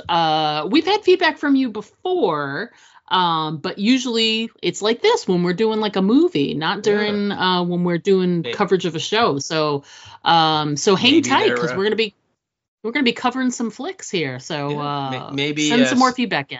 Maybe Sec 31 Trek is not a super Walking Dead fan, but just wants to go over the films. Who knows? I love it. Hope to hear from you again soon. Thank you so much for your feedback. All right. Yeah, absolutely. Keep it coming. All right. So our next piece of feedback, and this is kind of cool because I know, we've been putting out and you've been putting out the message the last couple of episodes of if there's something out there that you would like to hear us cover, let us know. And Dee, you've been saying that the last couple times, and we got some feedback here, and this is from our pal Judy Gardner. Hey, Judy. What's up, Judy? And she sent this via the email, and it's short, but it's sweet, and it says, "Please cover From." And you know what? I have not watched it. I am familiar with it. It's the show with Walt Harold Perrineau. And I have heard kind of mixed things about it, but I know you put a note in here a little later on that season 1 is available to watch. Yeah. Is that right? Yeah. It's we were going to discuss it in a second, but it obviously connects in with what Judy said. So it's actually available on AMC Plus. Oh, really? So they released it through and I kind of am enjoying this happening because you can't have all of the streaming services. You have to pick and choose the ones that you think you're going to use the most. Mm-hmm. But I appreciate when something has had a lot of success. You see, like right now, Yellow Jackets season 1 is on Netflix. Mm-hmm. So if you take something that was released through a different medium, it's still available there. But if you want to make it available to another set of people, sort of try and pull them in to get your service, it's almost like they it's almost like they syndicated it in a way, like with old TV shows. So From is a Paramount Plus show. It streams through there. They currently are in season 3 right now. And they're releasing new episodes. I think they might have actually finished the season. I think it was a quick one, like 6 or 8 episodes. Mm-hmm. But they released season 1 on AMC Plus, so it opens this show up to a big swath of people that maybe just didn't have access to it before, and now they get a chance to watch it. And if they get sucked in, maybe they do a subscription to Paramount Plus for a couple of months so they can watch episodes. Yeah. Nothing like a little cross-pollination. Yeah. So basically, if you are a AMC watcher like we are, and you have a subscription because of Walking Dead like we do, then here's your chance. You can give From a chance right now for free. So do it. I saw something in an email and I was like, is this true? And I literally went in and opened up the app to confirm it, and it's there. It's the full first season. So if you've ever wanted to try it out, but you just didn't want to spring for another one, if you've got AMC Plus already, then go for it. Go for it. I watched because they had a couple of episodes on Amazon Prime, I think, or something, and I saw the first 2 or 3, but it's been so long, I feel like I need to go back and start from the beginning. So I think I'm going to do that. I'm going to dig in and watch that series. So Judy, maybe you will see us at least maybe cover the pilot, maybe cover the first episode and see what we think of it and how it compares with other suspenseful TV shows, etc. So yeah, excellent. Yeah, absolutely. Thank you so much for the suggestion, Judy. That's great. Thanks for writing in, Judy. And it's great that you made that suggestion. It's hilarious that it coincided with them releasing it on AMC Plus this week as well. So how about that? How about it? Yeah. So next up, we got a random comment on when we publish our episodes, we also push the audio to YouTube as well.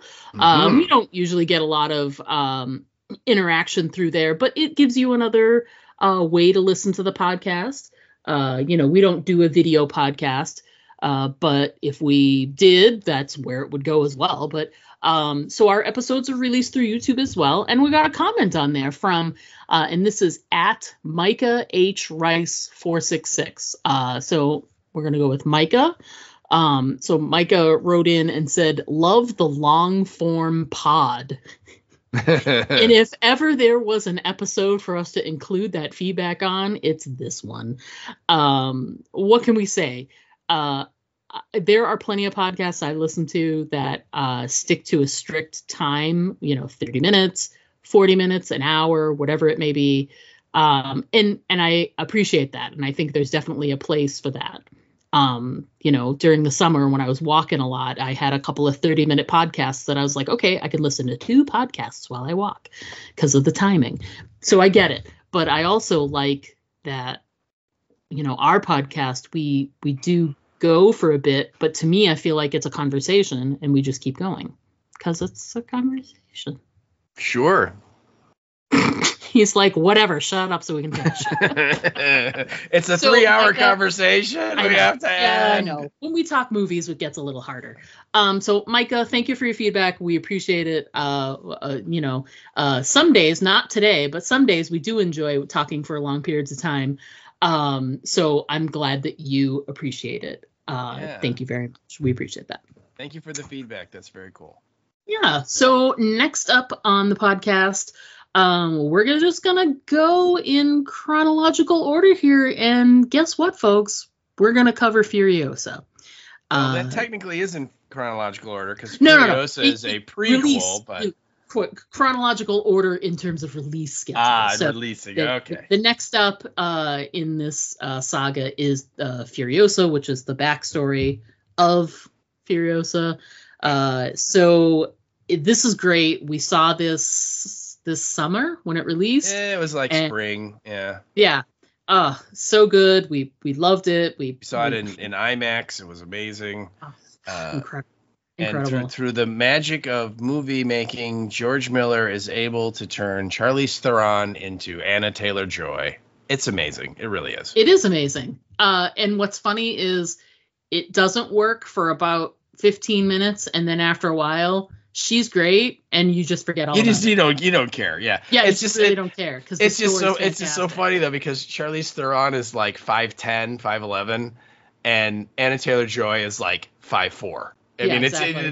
They look, they're physically, they are nothing alike at all. But you're right. After about 20 minutes, first of all, there's also an actor who plays Furiosa as like a little girl, and she's phenomenal. Yeah. She's really good. And you start with her, and then it becomes Anna Taylor-Joy, and by that point, like you said, you don't care.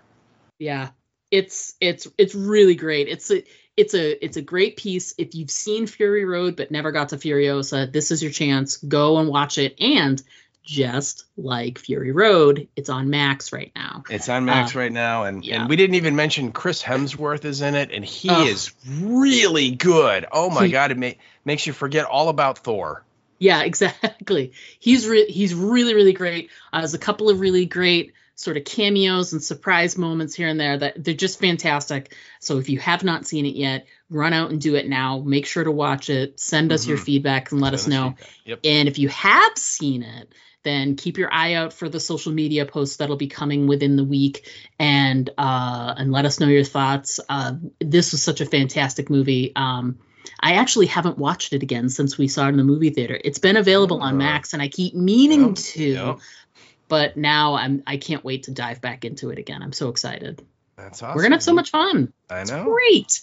I know. So we're gonna be covering Furiosa next week. We talked about From is on AMC Plus right now, and we just want to take a moment and put a little good juju out in the universe, and just say rest in peace to Tony Todd, who passed away a couple of days ago before we recorded the podcast. And I think I've only met him the one time when we were at Living Dead Weekend, I think, right? Have you met him more than just that one? Yeah, he came here to Chicago. He was at Flashback in like 2019, maybe. It was like right before the pandemic. He and Virginia Madsen were here together. Oh, yeah.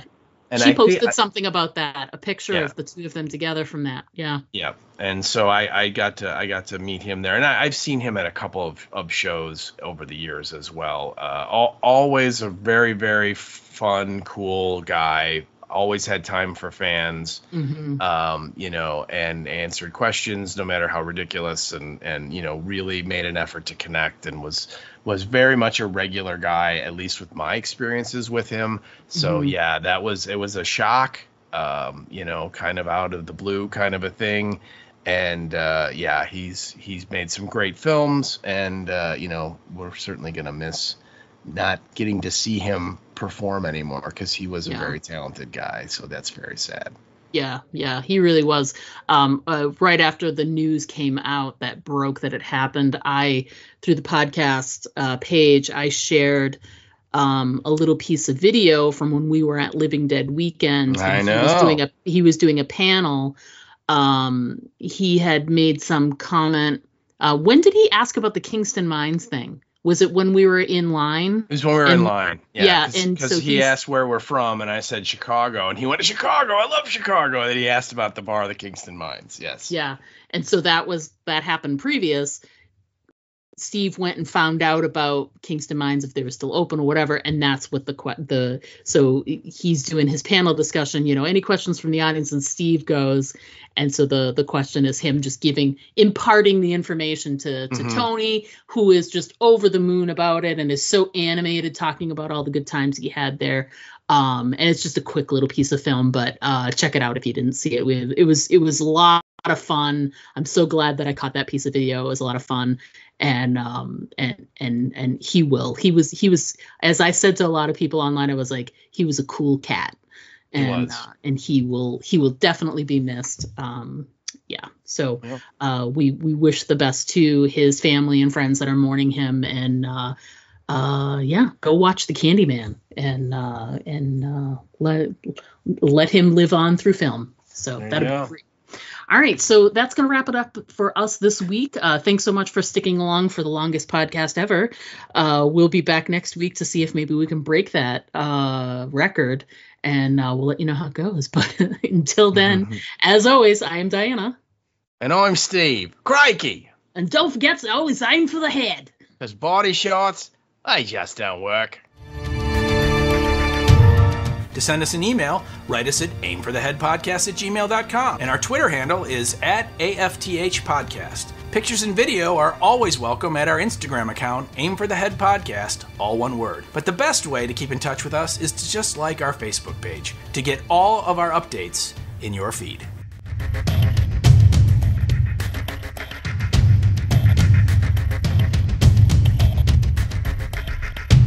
Well, see, what we should do is we should review the movie They Live, because I'm pretty sure we're living that right now. It's probably true.